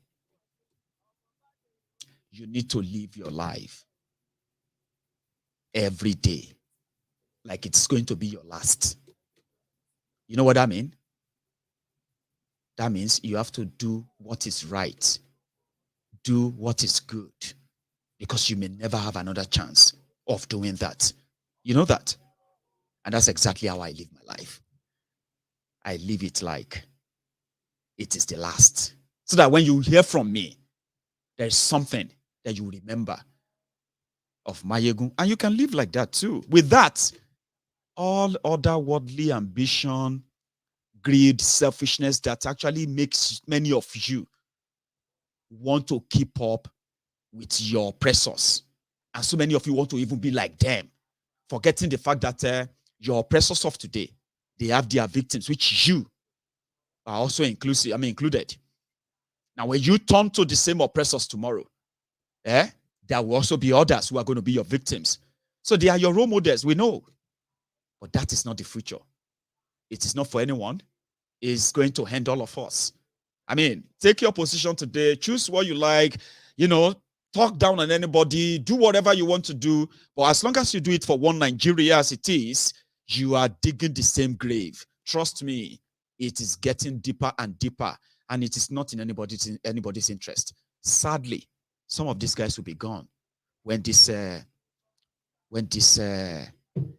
time bomb is going to explode. So don't ever sit back there in your warped mind and think choosing your Atiku, choosing Obi, or choosing Tifnumbu in any way as any direct anything to have on Mayegun other than what I have told you, which is exactly our worry.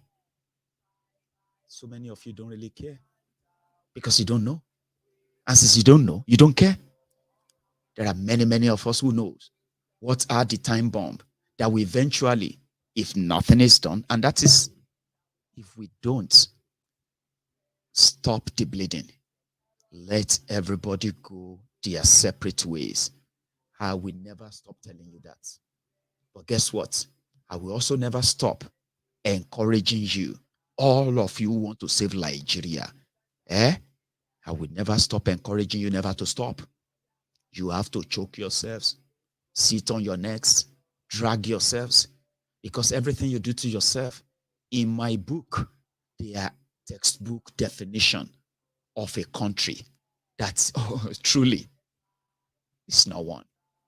It's a tough one to take in, and all the pointers are there, but trust me, every of your action, every of your utterance and utterances, they are like my own diary. The content, the ingredient to prove to so many of you who have been asking for the question or looking for the answers. Why is everything not working? Why is Nigeria not? Why? God, why? You should stop asking why. Just watch Mayegun's diary political and you will understand why. Then the next question is, would you still want same to continue? Or you would love to choose a new path? Now, at that point, right? That is where the choice is yours. I've done mine. You can do your further research on everything I've said. But at the end of the day, Shibina won Nigeria. He has a way of disappointing his believers. I trust that. Do you get that? It is Nigeria. If you love Nigeria, like I believe I love Nigeria, if you love Nigeria and you love Nigerians, be honest, be truthful, please be sincere and say it. Say it with me. Break it up and save the lives. Again, say it with me. If you love Nigeria, or maybe you don't know that it is actually an act of love to say, leave an abusive relationship, leave an irreparable relationship, leave a deadly, murderous, dangerous relationship, you are advised to stay away. So if you love yourself, that's what they say. Yeah, if you go out there, they will say, oh, if you love yourself, If you really, really love yourself. See, my darling, please, if you love your life, you need to stay out of this relationship now. You cannot continue in this abusive relationship. It is not good for your so your own mental health. It is not good for your physical health. It is not good for your economic health. It is not good for you at all. And all of this, once they become, crumbling, listen to me, you will have yourself all scattered. I think that's what they said to you when you go for therapy or when you go for a counseling in an abusive relationship. If you love Nigeria, if you love Nigerians, please say it with me. Break it up and save lives. But if you don't, abuse me. I'll keep reminding you. And thank you very much, by the way. I think we should take 1 or 2 calls before we call it a night. The Empress, thank you very much for your super chats. I mean, you've always been that generous, and I appreciate you, just like I appreciate everyone else on this platform. So thank you, and don't go anywhere. When I get back, I'll take 1 or 2 more calls, and we can call it tonight. Whatever I miss, please help me or remind me once you call in. 1 moment. Jay, help us, oh. Help us. There is God, oh. There is God, oh, God, oh, God, oh, God, oh, God, oh, God, oh, God, oh. God should descend, oh, today God will descend here. Nigerian women will not cry in vain. Nigerian women will not cry in vain. This thing will end today. My sisters, if your child lost, will you stay and keep quiet? Will you people stay and keep quiet? The president now is calling you, come, I want to help you. You don't want to appear. Will you agree? No. Now the first lady is calling you, come, I want to help you. Come to find your child, your missing child. Will you keep quiet? No. Child, there is God, oh. There is God, oh. The bloods we are sharing, there is God, oh. There is God, oh. There is God, oh. There is God, oh.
I have a caller, and thank you so much for your patience. Are you still there? Yes, sir. Good evening, sir. Mr. Mayego. Yes, sir. Good afternoon. And good afternoon to you. Yeah, it's been a while, and I'm happy to even speak to you this afternoon. I've been trying your number several times, but I do watch your program every day. Baba, thank you very much. Glad you made it your tonight. program is a therapy to me. I'm not gonna lie to you. Thank you. My name is Temitope Kalejaye, calling from Calgary, Canada. Temitope Kalejaye. I remember Kalejaye. that. Yeah. So, Mayegun, you are the best. No, I don't have much to say, but the situation in the country right now is a very terrible thing. It is. I'm not every day of my life. I'm not happy with the situation. I can't go home. I'm scared to even go home now because I know my name is on the list. Because I posted your program every day. Anytime I will post it on Facebook, post it on Instagram. Share it everywhere. So the situation right now in zoo country is terrible. It's terrible, and it's getting worse every day. Yeah, that's what makes us. That's actually gets us worried. Okay, these things are happening, and you can't talk about them. If you talk about them, you can lose your life. And hello, exactly. Who is ever going to keep quiet in such situation and pretend? Really? I can't. In fact, Mayegun.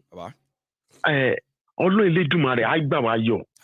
Kóníkálùkù máa lọ, kóníkálùkù máa bá tiẹ̀ lọ. Kí tension yìí tiẹ̀ lọlẹ̀. Ká lọ, kí tension lọlẹ̀. Mo ní property ńlé mi ò lè lọ. Mi ò lè ẹ̀rù ń bà mí. Àwọn family mi wà ńlé mi ò lè lọ. So it's a very terrible situation. Ọlọ́run Elédùmarè á gbà wá bàbá mi. That one has its own, sort of mental, sort of pressure that it carries. Not because you can't afford to go. Not because there's any other thing than you just want to say, would I be careful enough? Would I do, all that stuff? And people don't know. This is a part of actual, it's gone are the days, Baba. Gone are the days when people always feel like, December is coming. I already bought my ticket since May. I can't wait. Yeah. These days, people don't talk about that anymore. And some people don't know that that same Nigeria that pushed us to this stage is actually going to get worse. They have no idea. They don't.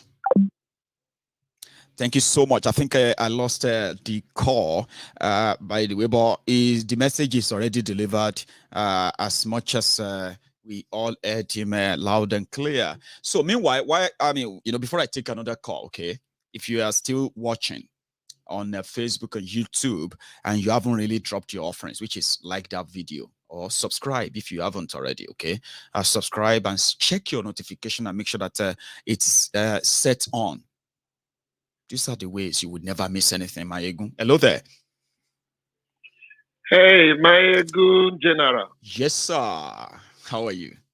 How are you? I'm all right. Well. I'm all right. Is that Ken? Yeah, Today is like you remember my name so much. What do you mean? I always take my time because most of the time I've got different voices that are always in my head, right? So sometimes to quickly put it in the data, like computer, which voice is this? Impatiently, I may say a different name, but come on. I know No, it's okay. It's okay. It's good. It's good. So I remember you. I do. How are you? Yeah. Good, I'm fine. Beautiful. It's always interesting listening. Yeah, it's always interesting, Some of these things, to be honest with you, it's not academic prowess or academic context. It's actually a gift, Right. There is this gift of articulation. People don't understand. It's a grace to be able to articulate and make something out of what every other person just overlook, Yeah. So I thank God and for I think that it's practice as well. Makes perfect. Please don't go and watch my don't ever watch my 7 years, 8 years videos ago. Please don't ever look for them. Okay, you'll probably be like it's a normal thing. The more that's how life is. We get so better practice makes perfect. Yeah, but so. Thank you. Thank you. Yeah.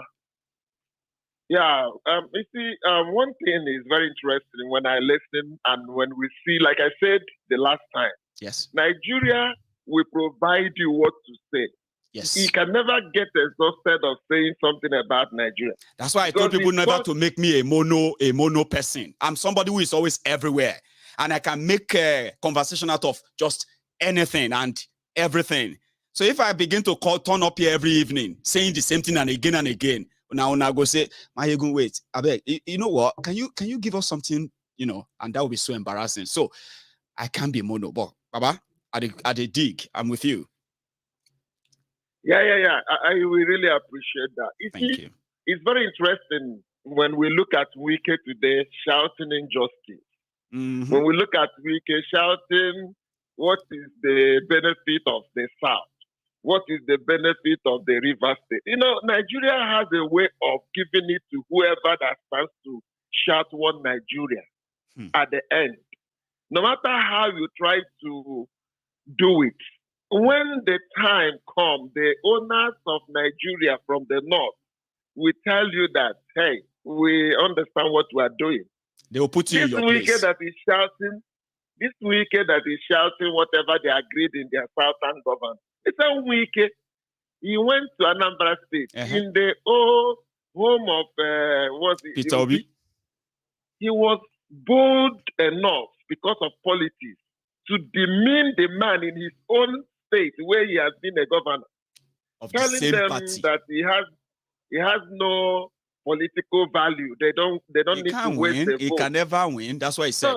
He said, you know, he cannot win. Do you think he can win? And people there were saying, no, he can't win. He can't win. I'm like, come on. Yeah, that is the point. You see, the same week during the EndSARS, he supervised the killing of only God knows how many people they killed in Obigbo. The same week who was doing that or who did that on the platform or on the condition that we are all one Nigeria, this country, we shouldn't split it or not. You did all that with defense of the Northerners. That's what he said. Yes. That they went to where the Northerners has a community in the River State and burn whatever, and it can cause ethnic war and all that. That was one of these reasons of slaughtering Igbo. I remember people. The same week is coming back now to shout, what is the benefit of the South? It's very interesting, my brother. It's very, very interesting. You see, let me conclude with this. One tragedy of a black man, not only Nigerians, I have discovered one tragedy of a black man is that idea of indifference. Being indifferent to the pain of another black person. Because when we are indifferent, just like Martin said, they came for the Jews, I feel indifferent. They came for this and that and blah, blah, blah. At the end of the day, they came for him. Nobody was there to speak for him. Nobody was there.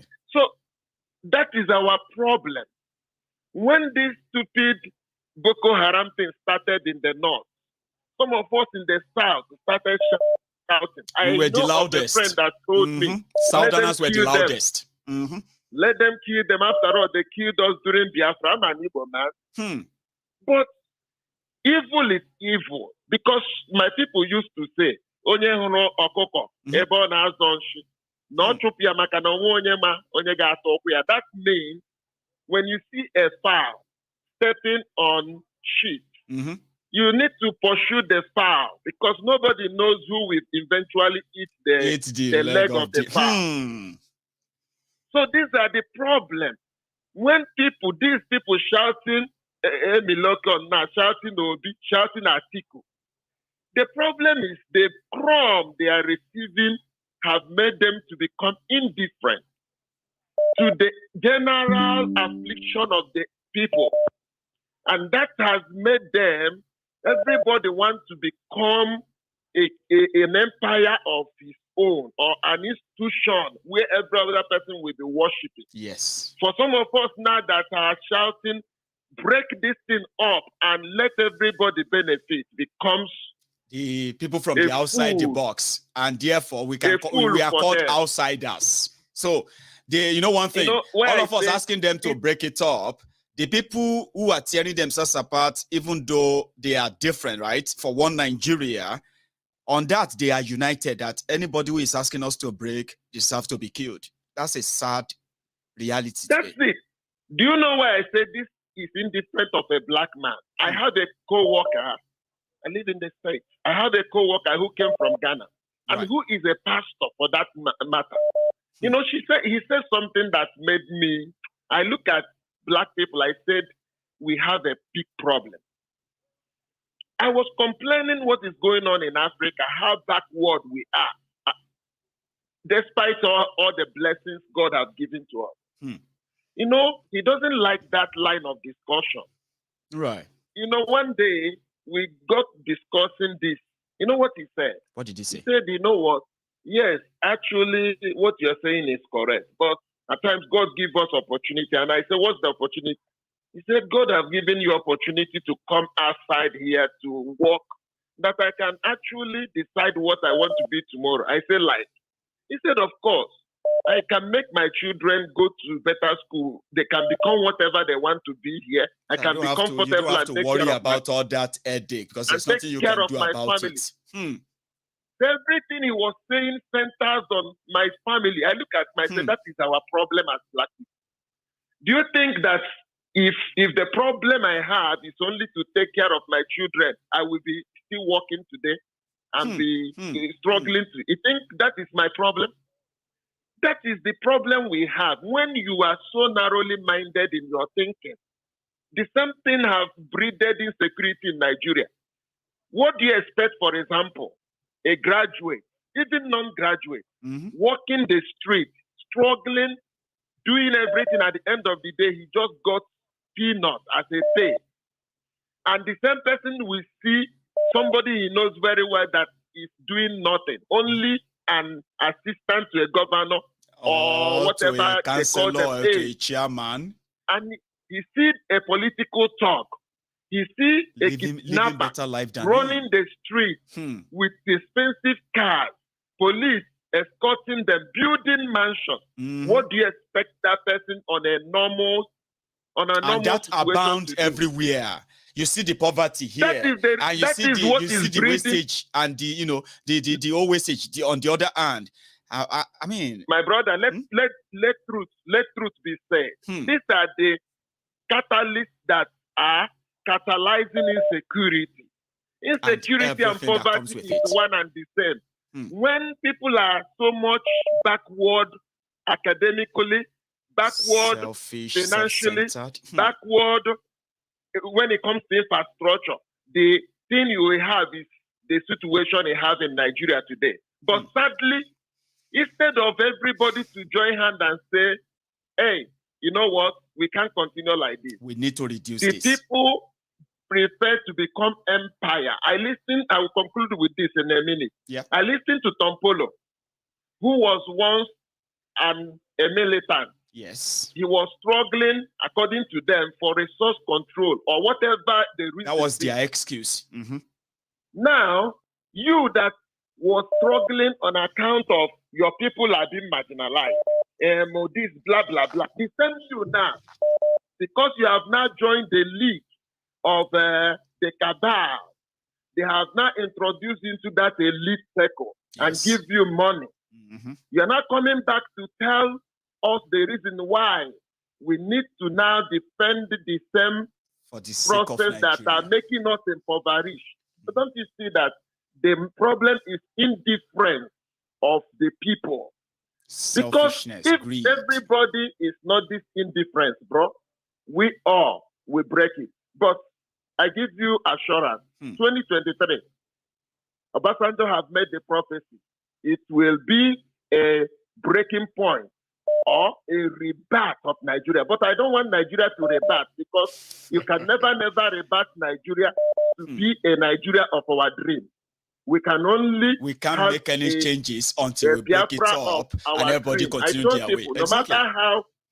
No matter how bad Diaspora becomes or when it comes, no matter how corrupt, some people have put up arguments. It's the same people. I said, even if this politician today becomes the leaders of Biafra, my brother, they cannot be as bad as they are in Nigeria because Nigeria gave them a platform. And it's like a blank check. They could do whatever they want and unquestionable. So I will leave it there. God bless you. God bless you, my man. Ken, Ken, I'm going to take another one, and you are such a darling. I don't know if that's the right word men should use. I mean, man should use to another man. But what that means is that you always kind of melt our hearts here with your line of thought, points you raise, and the way, the areas you always take the conversation to. Guess what? You have a way with words on how to get people thinking. So saying that I'm doing fine, I'm saying back to you that probably I've got good guys like yourself around me to keep me on the edge. Okay, so thank you. Ken, stay safe. Thank you. You have a good one, sir. So that is Ken, and I have another caller on the line. Hello there. Hello, Mayegun. Hello, sorry, Taluzoro. Musbao. My brother, Alpha.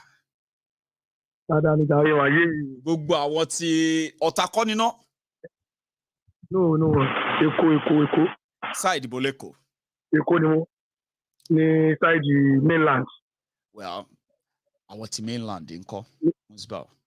Gbogbo wọn wá jàre Maye. Nice one. So you are with us this evening. So good to hear from you, Baba. Loud and clear. Everybody can hear you over there. Okay. Mayegun jẹ́ kó máa bú èébú òṣò ológo ló ń bínú olóko èébú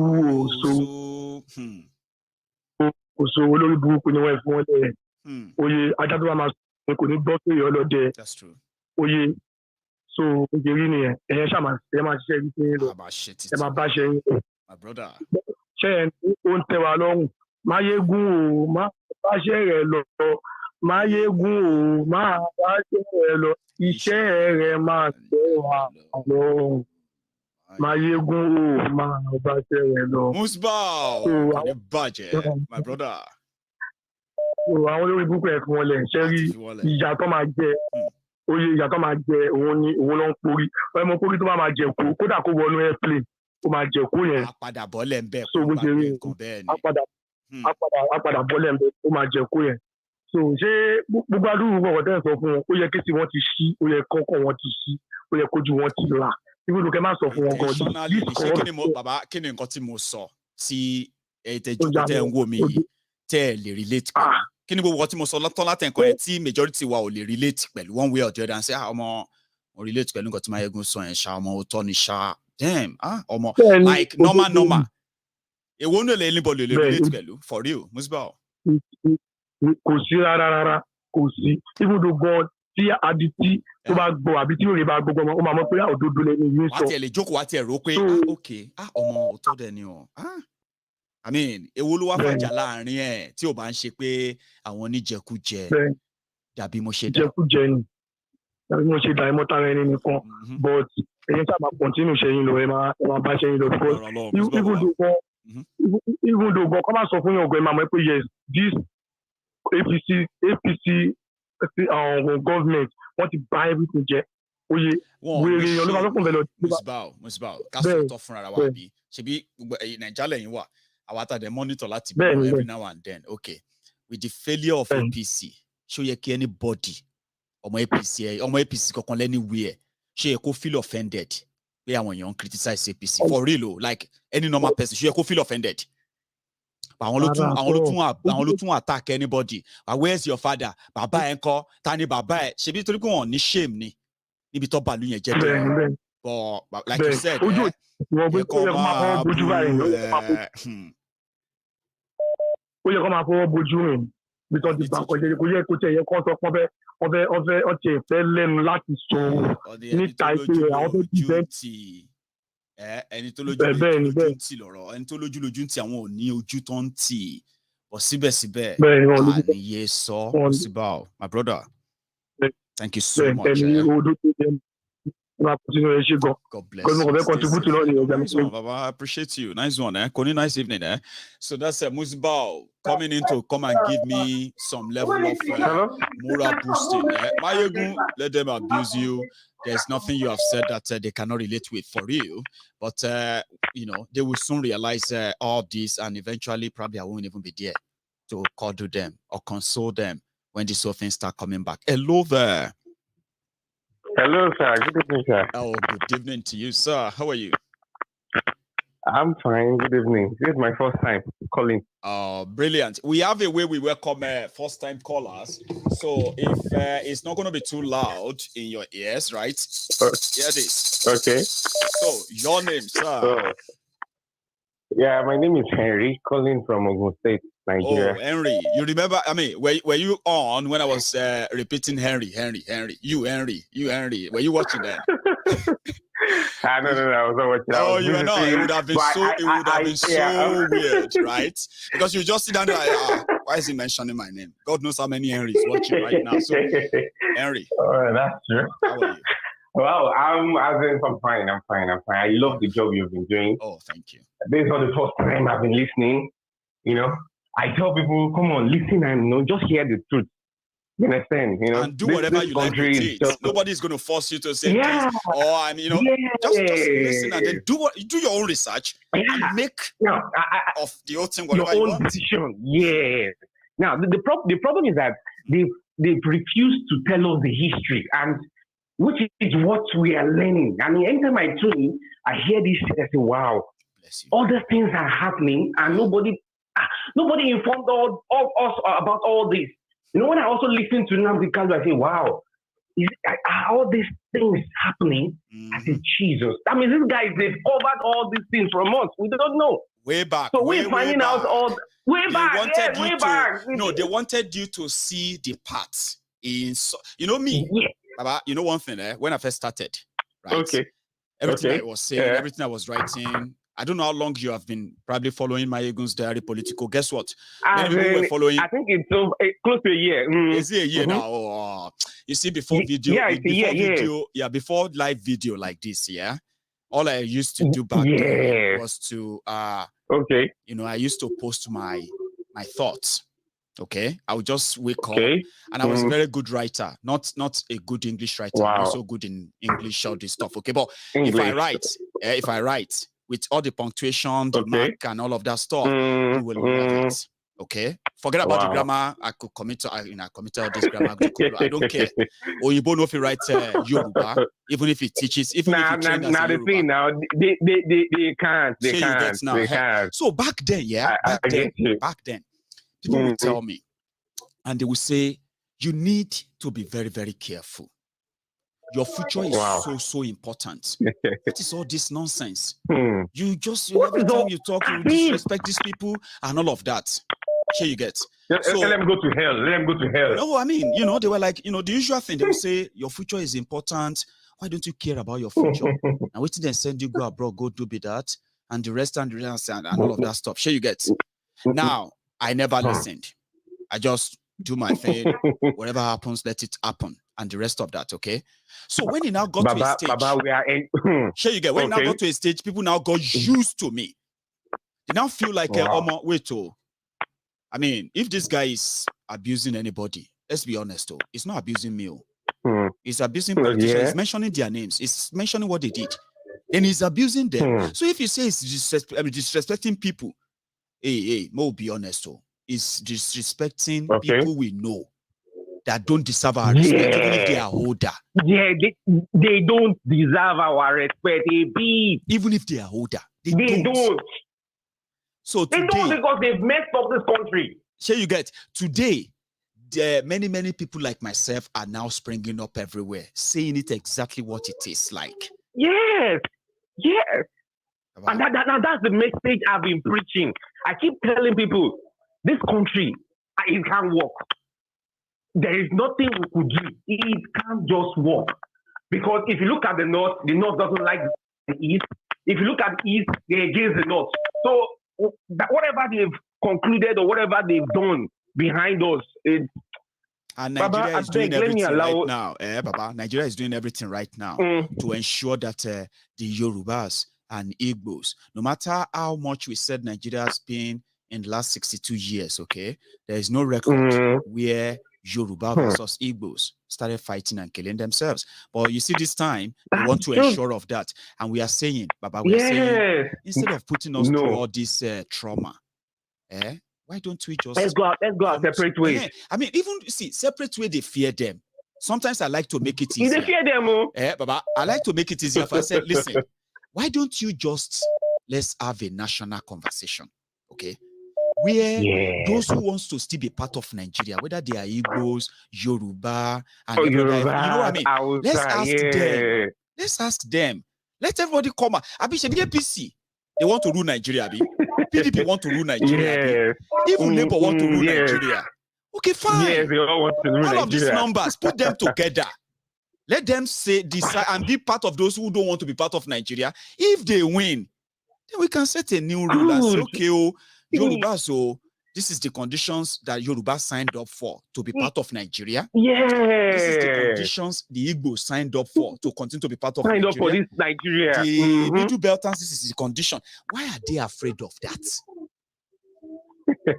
they are afraid because when this happens, whatever they are talking from Nigeria will all stop.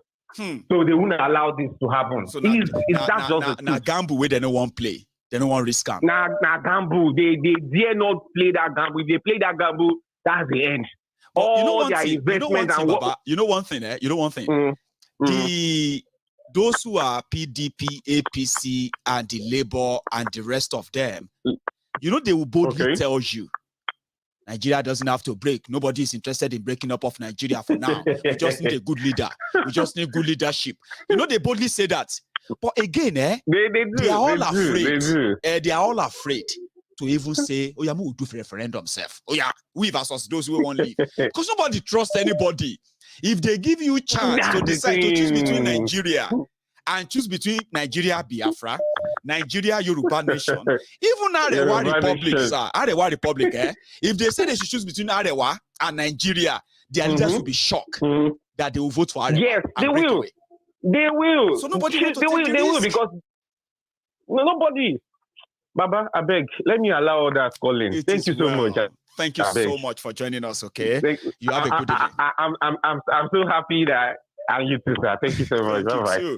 I'm happy. You can see it on your screen. I'm actually smiling because when I speak to people from home, it's a different thing. You know what?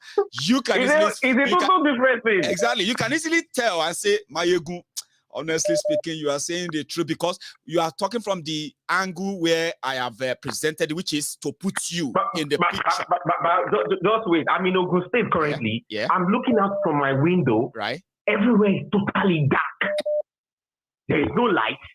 It's either you're on generator or you have a solar panel that is powering your house. So if I come out like this, I say, come on, what kind of country is this? I look at the room, everywhere is just pure dark. You get apart from those few. And before you go to bed, Baba, imagine, before you now go to bed, before you say good night to us now. So imagine for a second, right? After there is no light. Okay. Possibly you have managed, whether you are using an inverter yourself or what is it called? I mean, what is it called? Solar or a generator. Now. I had to run a generator for some hours. After that, I switched over to solar. To make us okay, let's sleep without as you said, mosquito for a second, right? Okay. Look at this. Okay. This is what you're going to, this is your takeaway now. This is your takeaway, okay? For a second. Now imagine after going through all that stress, you know what is going on. Wow. Now you now come on social media, and you are using the last battery after charging your phone, everything, and you spend like 1 hour calling Mayegu a liar. But you know there is darkness outside. You know you use your generator first, then your solar. Baba, people do that to me. People do that to me on this platform. They are here calling me names, right? But when they look outside, darkness. Baba, I can take pictures. I'm looking at from my upstairs. I'm looking at everywhere. So what we go call that one? If you call that one mental ornament, they are crazy. There's something wrong with their brain. Baba, I'm telling you the truth. I hope I am lucky next time. They need to go for a checkup. I know. I hope I'm lucky to have you next time. I'm serious because when I listen to you, I say, those people calling you names. This one I'm looking at from here. Everywhere is dark. From left to right. Everywhere is black. But Mayegu is the enemy. No, Mayegu is your enemy. This guy wants Nigeria to spoil. This country, our leaders are trying. But this Mayegu is our enemy. That's why I asked, right? That's why I asked that, Papa, after spending your money on generator, charge a little bit, then switch to to your environment, to your solar, Inverter. right? Then you see Mayegun, you say, Yes. again. Let me comment. Shut up your mouth. You are enemy of Nigeria. Our leaders are trying. Baba, what you go call down if you find out that people are doing that? No be crazy. No. Serious. When I listen to you, I say, who are these people talking this? No. I kind of wonder, I say, God. It's just when I drive out, I see people suffering. I see people going through hell. I say, living in denial. The roads are bad. Now I'm telling you, if you come to Ogun State, you will cry for Ogun State. I'm telling you, and finally, the roads are all bad. Yeah, and finally, right? Let's even we've seen the limitation. Okay, now I told people, I said, normal. If this is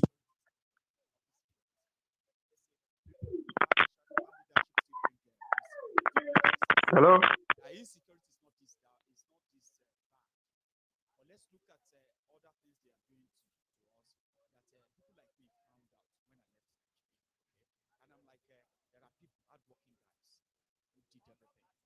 They invested so much in themselves, trained themselves on fundamentals, right? They work hard for their money. But when that money gets into your hand, it becomes valueless. Listen to this. You are, let's say, a software engineer. I'm happy that these days people are trying to get their own sort of a gig from outside Nigeria so they get paid in hard currencies and all that. Okay. Now, you are a website developer, a technological engineer, and all that in Nigeria. And you have means of cutting your teeth, okay? So you ended up in the hands of what do you call it? You get paid. Now, when that your naira is paid to you, let's say you have a job where you get paid 500,000 naira.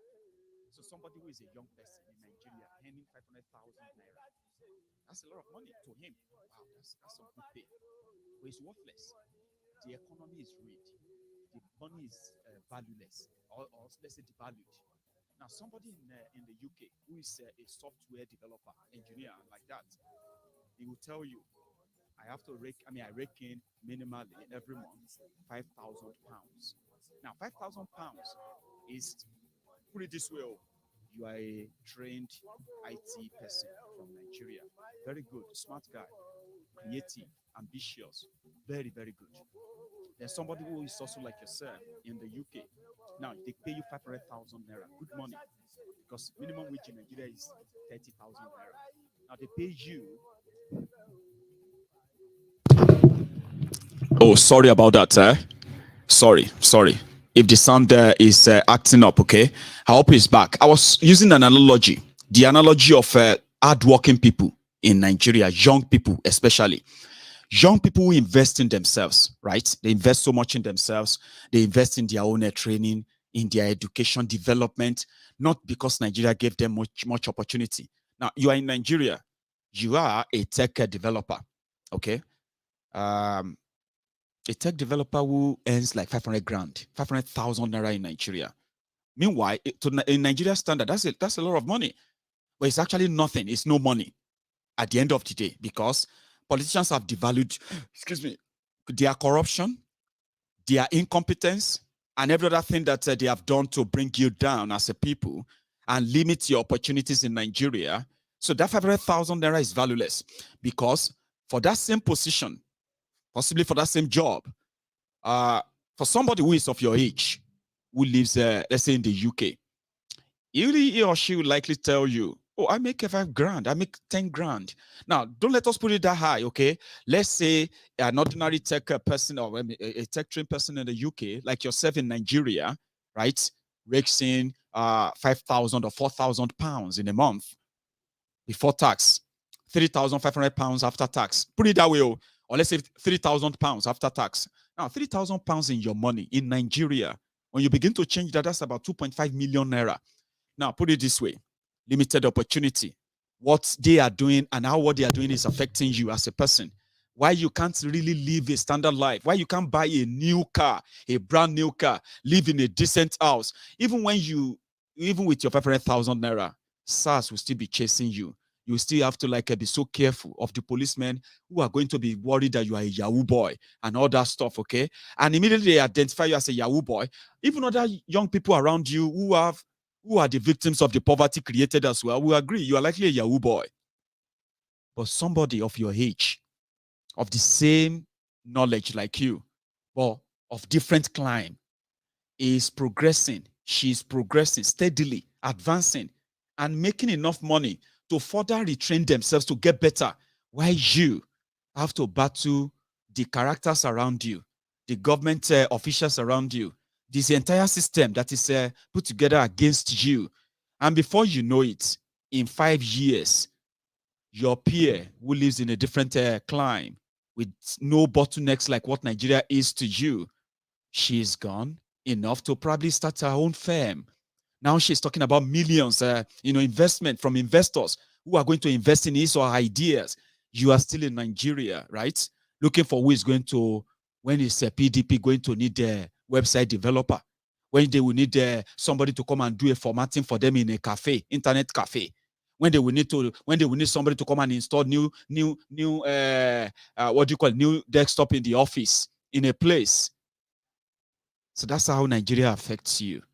And that's something that people like us found out when we left Nigeria. We realized that when you leave Nigeria, things you pray for. Father Lord, I'm going home tonight. God, I want to get home, and I just pray that there's light. Father Lord, let there be light when I get home tonight, God. Because I'm so tired, man. I need that light. And I mean, God, dear Father Lord, let there not be any traffic on our way home tonight. Oh, Father Lord, please make sure that the mosquitoes are on strike tonight. Oh, Father Lord, please, I pray that, the buses we will not have to tear ourselves up to get the mass bus this morning. And all those things you pray for, Father Lord, I pray that my boss will love me. God, I pray so that my boss will love me. My boss will cherish me. I pray that those things you won't have to pray for them. Nigeria made you to be in that state of mind. So if I then call out the criminals who have done that to you, you should be my friend. No matter what lie they've told you or the ones you've told yourselves to make yourselves feel better, you should be my friend. I should be your best friend. But the reverse is the case, and I don't care. I will never stop talking. Hello there. Hello, my God. Hello, sir. How are you? Yeah, the sorry boo. Do you know that thing when someone tell you tell me, oh yes, sir, on the low, you see, I get this photographic memo. I've not heard from you for the past 2 months, right?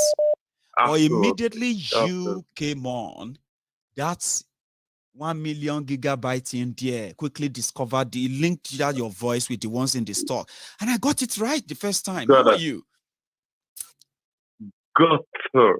I mean, you already know what's up, bro. Look, Parovura, Nigeria is sorry.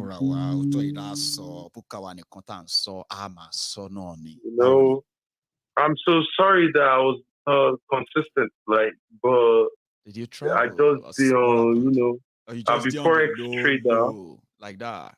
On the low, on the forex thing, you are the trade, I swear to God Almighty who made you and I have to be on the market. So, it's always, you already know what's up. But on top of this Nigeria matter, I'm still on it. We are not going back. Now, go on, Baba. You, Banessa, kilo day. Man. I don't know about the other topic, what you might have discussed about. I trust you. You are always current. We were just reminding our people that a few weeks ago, right? It was Emilokon everywhere. And so many people decided to own it because it's a Yoruba Baba word. Okay. Now, Baba Okay. You get yeah. Now, Atiku just came out to remind the North that the Northerners need a trusted Northerner. But the one that is Julius Baja, bridge builder, which he Atiku is a qualified candidate. So as we speak, he also told them just today, said the Northerners don't need Igbo president or Yoruba president. They need a Northern president who can build bridges across Nigeria. Now, so unifier should di Julius Bajani. Divider. So imagine this kind of motherfucking stupid, idiotic statement. It is what when it we is. already know. Idiotic. So our people here, don't they put some, I don't know how to say, like, they need to put some kind of like any mask in front of your face and cover it. They are so stupid that they can't even identify their stupidness. And they are they so use the same old format. You know what they pay me? Is that I mean, it's not hard though. Now the same old format. And this same old format of we will do this for you. Don't worry, we'll do that. Oh, we're gonna do this. Oh, we're gonna give you that. That same old format, Baba. About 23 years, You see the work. Bro, now people see the queue. Now They see they listen to Ramo. Yeah. Hey? Yeah. I'm worried. Yeah, it's just stupid people can still listen to that. I'm so sick and tired of that. So now think about it. That this same person, I don't want to talk about PDP or politics, but let's go deep into it though. I mean, if you can't think about this same man, Atiku, who is claiming to be a unifier, who is claiming to be a restructurer. Baba, no. Everywhere we ain't go, it burn and down. Thank you. As it be so, Thank you. After he got the ticket, it can't be like say, Baba can't carry fire blazer. Everywhere burn now. PDP nowhere, and you know it. We all know it. So unifier TD, fire. Fire. So now the idiot, how you go come claim, tell us like how you should be not president candidate, not DG, not and all. And these were the things what wicked, even though in his own whatever, like but all she try best here. Even though they are all stupid idiots. Made them hold themselves for jugula like that. You see me, as it be so, they say there is no time for peace. And there is no peace for the wicked. Sure you get. As it be, any small thing now violence here and there. So here and there, left and right. Yeah. So as it be, when Atiku, Tifnumbu, or maybe now obedient to they shock them. Even if now obedient they shock for a year, we'll report them. Because last, our prayer is to make sure that by the time they will release their hand from their necks, they will be too tired to want to keep Nigeria, this one, together. Exactly. That same way. That's what we are pushing for. It's the matter like, of time. Let this same thing towards the Sevu, Afa, Wakalu, it's your own same judge who discharged this guy. Okay, he was not acquitted, but no one way or the other. Like same thing, discharge. Yes, sir. Discharge. Discharge. Ìwọ ti gbọ́ nǹkan tó jẹ́ discharge tó tún keep ni. Tó bá discharge omi, John keep ẹ̀ padà ní omi tó ti discharge. Kò possible they keep omi yóò sàn jáde pẹ̀lú ògo Ọlọ́run. Bó jẹ́ omi ratibi náà ni tó bá discharge ṣó lè pé padà ní. Láíláí. Kóòtù ní discharge. Ẹni ẹ̀ ó díẹ̀ ṣé kò ti contrary. Discharge tó bá discharge yàn lọ hospital. Ṣọ́n ti máa ń mú sí yàrá mi ní tó máa ń kó acquitted. Láíláí. Ibi tí wàhálà ti máa bẹ̀rẹ̀ nìyẹn. Bọ̀ kọ́ máa ṣe lọ o. À ń kà o. Yes. You know, I mean, for me personally, Nigeria, you know, like, I don't go more for around, divide this thing. I say, so restructuring more. Restructuring can't work. Give us our nation, Biafra nation, And Tuoba fell. Listen to my words carefully. Tuoba fell. Arewa. Tuoba fell. Awolumo. Oh, Mom, But I'm so at happy this you mentioned point, that. I'm so happy you mentioned that thing now, right now, because usually, Arewa also usually, yeah. agitating. Not one among them. About usually, They are also agitated. And now, Like you know, the that video. Arewa Okay. youth. Like I said, I don't know, maybe you joined us late from the start. Yeah, there was this Arewa who asked a question from Atiku.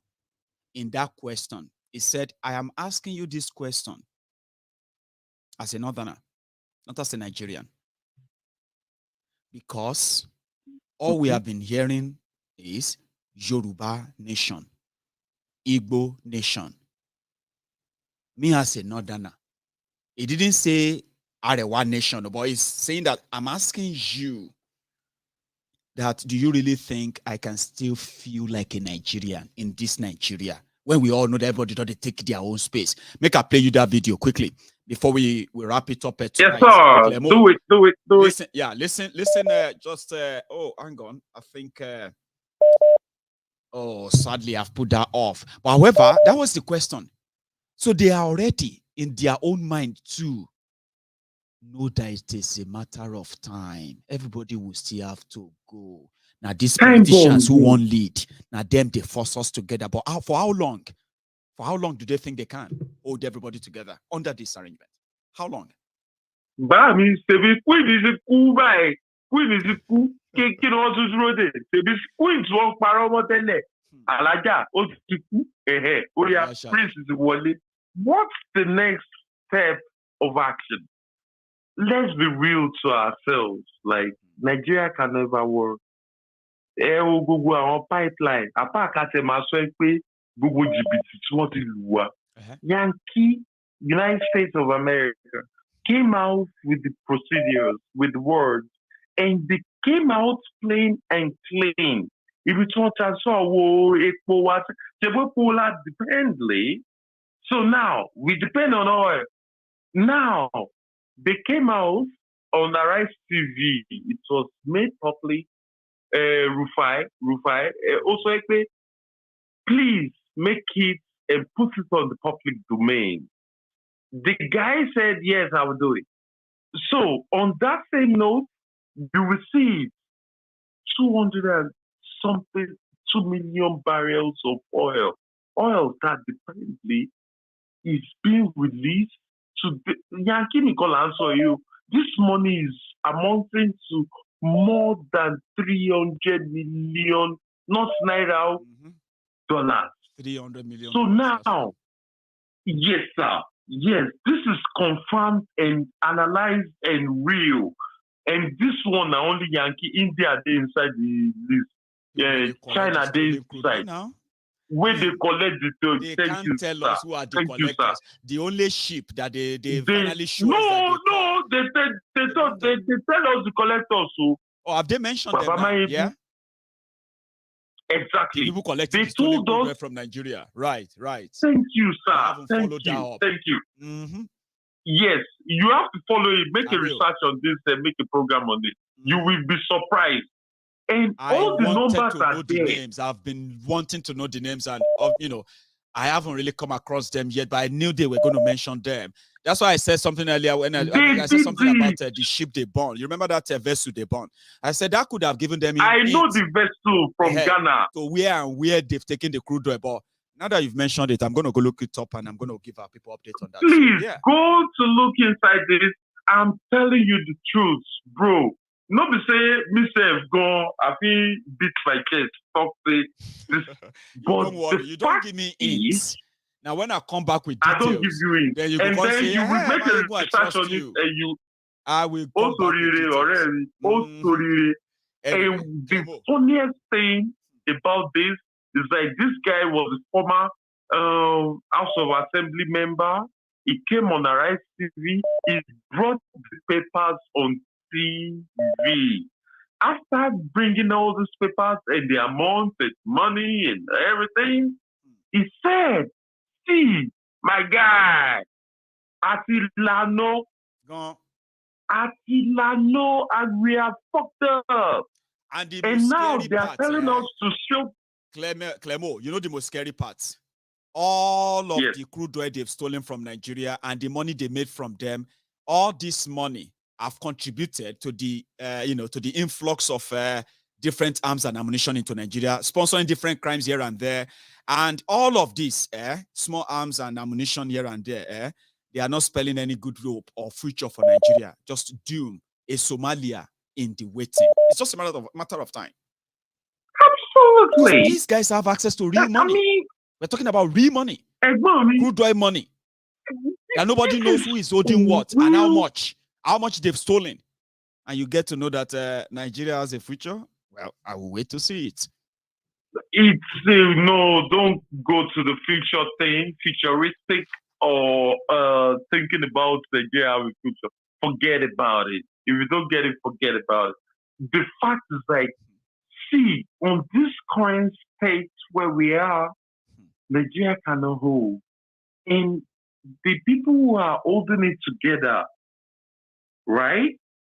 Nigeria cannot hold, but there are some Western world holding it together for their own benefit, which cannot sustain. It can be sustained. Now, we say we ourselves, we have to surgery, and we have been sleeping for years because we don't have details to the fact. If people, the normal Nigerians, have facts, then go down Yari. Docile or so relaxed, but exactly. And being like what's this guy name from Oshodi? They talk say he won't meet somebody. People will be like, what the fuck? Stupid you, idiot. Get out. You know? But people are still kind of like being idiotic, ignorant, and believing in the Clemo, some of these people will choose that by choice. Yes, you are right. Greed, by choice. Just me. What is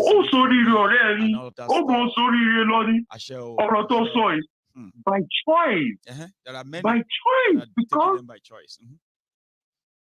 Exactly, because on the more actual fact, like Nigeria already have broken, but people are still ignorant about it. Like, we have to unite, but it's impossible. And that's why, our petition is there. Yes. We have it in front of United Nations. They have it. Imagine the injustice done about Kanu. The lawyer came out point blank. Like, this fact is there. You can't bring someone unjustified from Kenya and then bring him to the court of law. Now he did the level of appeal. They're mad. Exactly. And afterwards, they will go to Supreme Court because Nigeria no agree.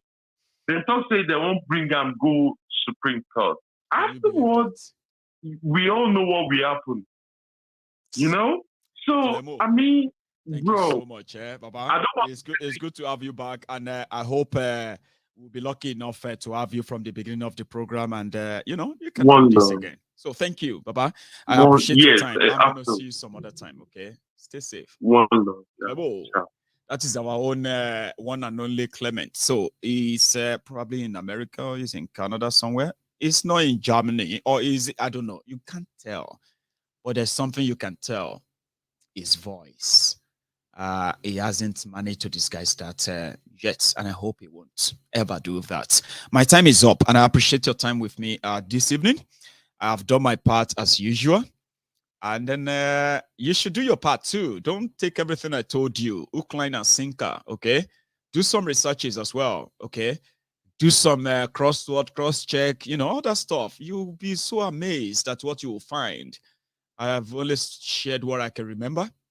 Some of them I never shared because I didn't remember them. But the few I shared, they are enough for you to understand better what Nigeria has for you. Look at these guys. They are your options, Abi. The other one is Obi Abi. All for one Nigeria. Look around you. You're getting the same of the same. The only thing you have that can be different is when you begin to tell them, no, we don't want to be part of this anymore. And you mean it. They want look the likes of Obasanjo. They believe that they need to use Obi as a, like the missing link from all of their past mistakes of when they had a chance of actually building a country where everyone will have their own identity in a way that they will respect, that mutual respect. Something you find in a country that has a multicultural, multi-traditional, multi-ethnic nationalities like that. So the likes of Obasanjo didn't. Now, the Igbos, the Biafrans, they are like the quarter to leave Nigeria. So the likes of Obasanjo and Koolu, before they die, maybe they feel like they should just use Obi to heal the wound that they actually caused. The genocide of the Biafrans. You force them to stay in Nigeria. To stay to be what? To become third-class citizens in a country that's supposed to be dear, Sabi. Now they want to go. So Obasanjo and his owners of Nigeria crew, who brought in APC, egbekegbe in the first place. Now they want to they are looking for redemption. That's what somebody told me. Maybe Obasanjo is looking for redemption. And if an Igbo man can be president of Nigeria before Obasanjo died, they will die fulfilled people, because according to them, they've done their best to unite the country. So they can go and die. But if Obi doesn't win, or if Boko Haram and gang muzzle all of you out, I hope you have plan B. My own plan B is to report your revolution. Don't fail me. And I will see you some other time. Thank you very much anyway. So before you go, you can still like this broadcast, okay? You can still subscribe on Mayegun's Diary Political, and then you can see me here some other time.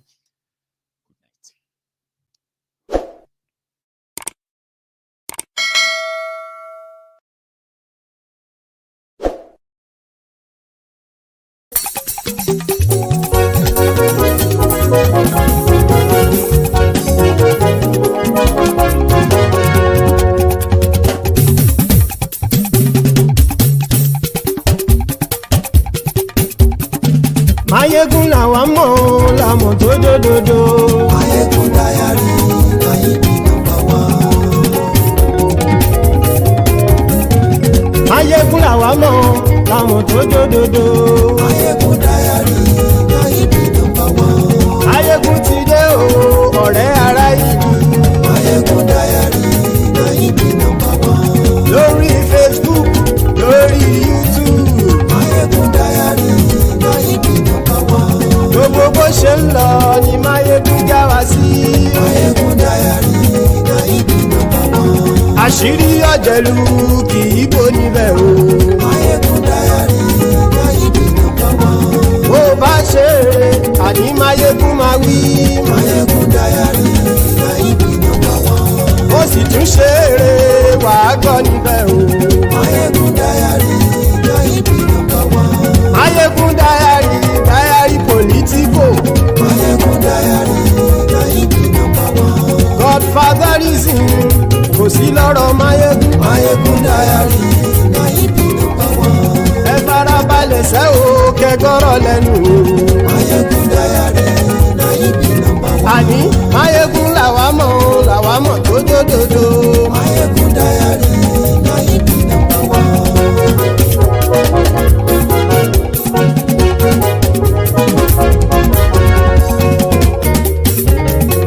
Àní ẹ̀sùn ràkì. Mayegun ti dé. Mayegun ti dé. Ọ̀jẹ̀lú ẹ̀sùn ràkì. Mayegun ti dé. Àní ẹ̀sùn ràkì. Mayegun ti dé. Lórí Facebook. Mayegun ti dé. Àní ẹ̀sùn ràkì. Mayegun ti dé. Lórí YouTube. Mayegun ti dé. Àní ẹ̀sùn ràkì. Mayegun ti dé. Bọ́ bàbá gbé wúrẹ́. Mayegun máa wí. Àní ẹ̀sùn ràkì. Mayegun ti dé. Ijó ìgbádìyẹ. Mayegun máa wí. Àní ẹ̀sùn ràkì. Mayegun ti dé. Bí pẹ̀sìdó bá rúfin o. Mayegun máa wí. Àní àní ẹ̀sùn ra jù. Máyégún ti dé. Kí gómìnà kówó jẹ. Máyégún máa wí. Àní ẹ̀sùn ra jù. Máyégún ti dé. Ọlọ́pàá tí ń gba rìbá. Máyégún máa wí. Àní ẹ̀sùn ra jù. Máyégún ti dé. Aṣòfin tí ń rúfin òwò. Máyégún máa wí. Àní ẹ̀sùn ra jù. Máyégún ti dé. Òpùrọ́ olóṣèlú. Máyégún máa wí.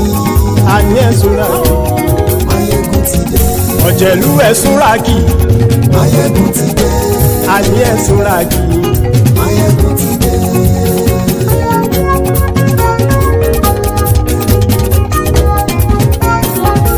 Máyégún ti dé. Gbogbo ọ̀jẹ̀lú ẹ̀sùn ra kì. Máyégún ti dé. Gbogbo ọ̀jẹ̀lú ẹ̀sùn ra kì. Ṣùgbọ́n ní bá ti ṣe èyí tó yẹ kí wọ́n ṣe ọmọ bá dèrò ní fi wọ́n níran o. Máyégún ti dé. Gbogbo ọ̀jẹ̀lú ẹ̀sùn ra kì. Máyégún ti dé. Gbogbo ọ̀jẹ̀lú ẹ̀sùn ra kì. Ṣùgbọ́n ní bá ti ṣe èyí tó yẹ kí wọ́n ṣe ọmọ bá dèrò ní fi wọ́n níran.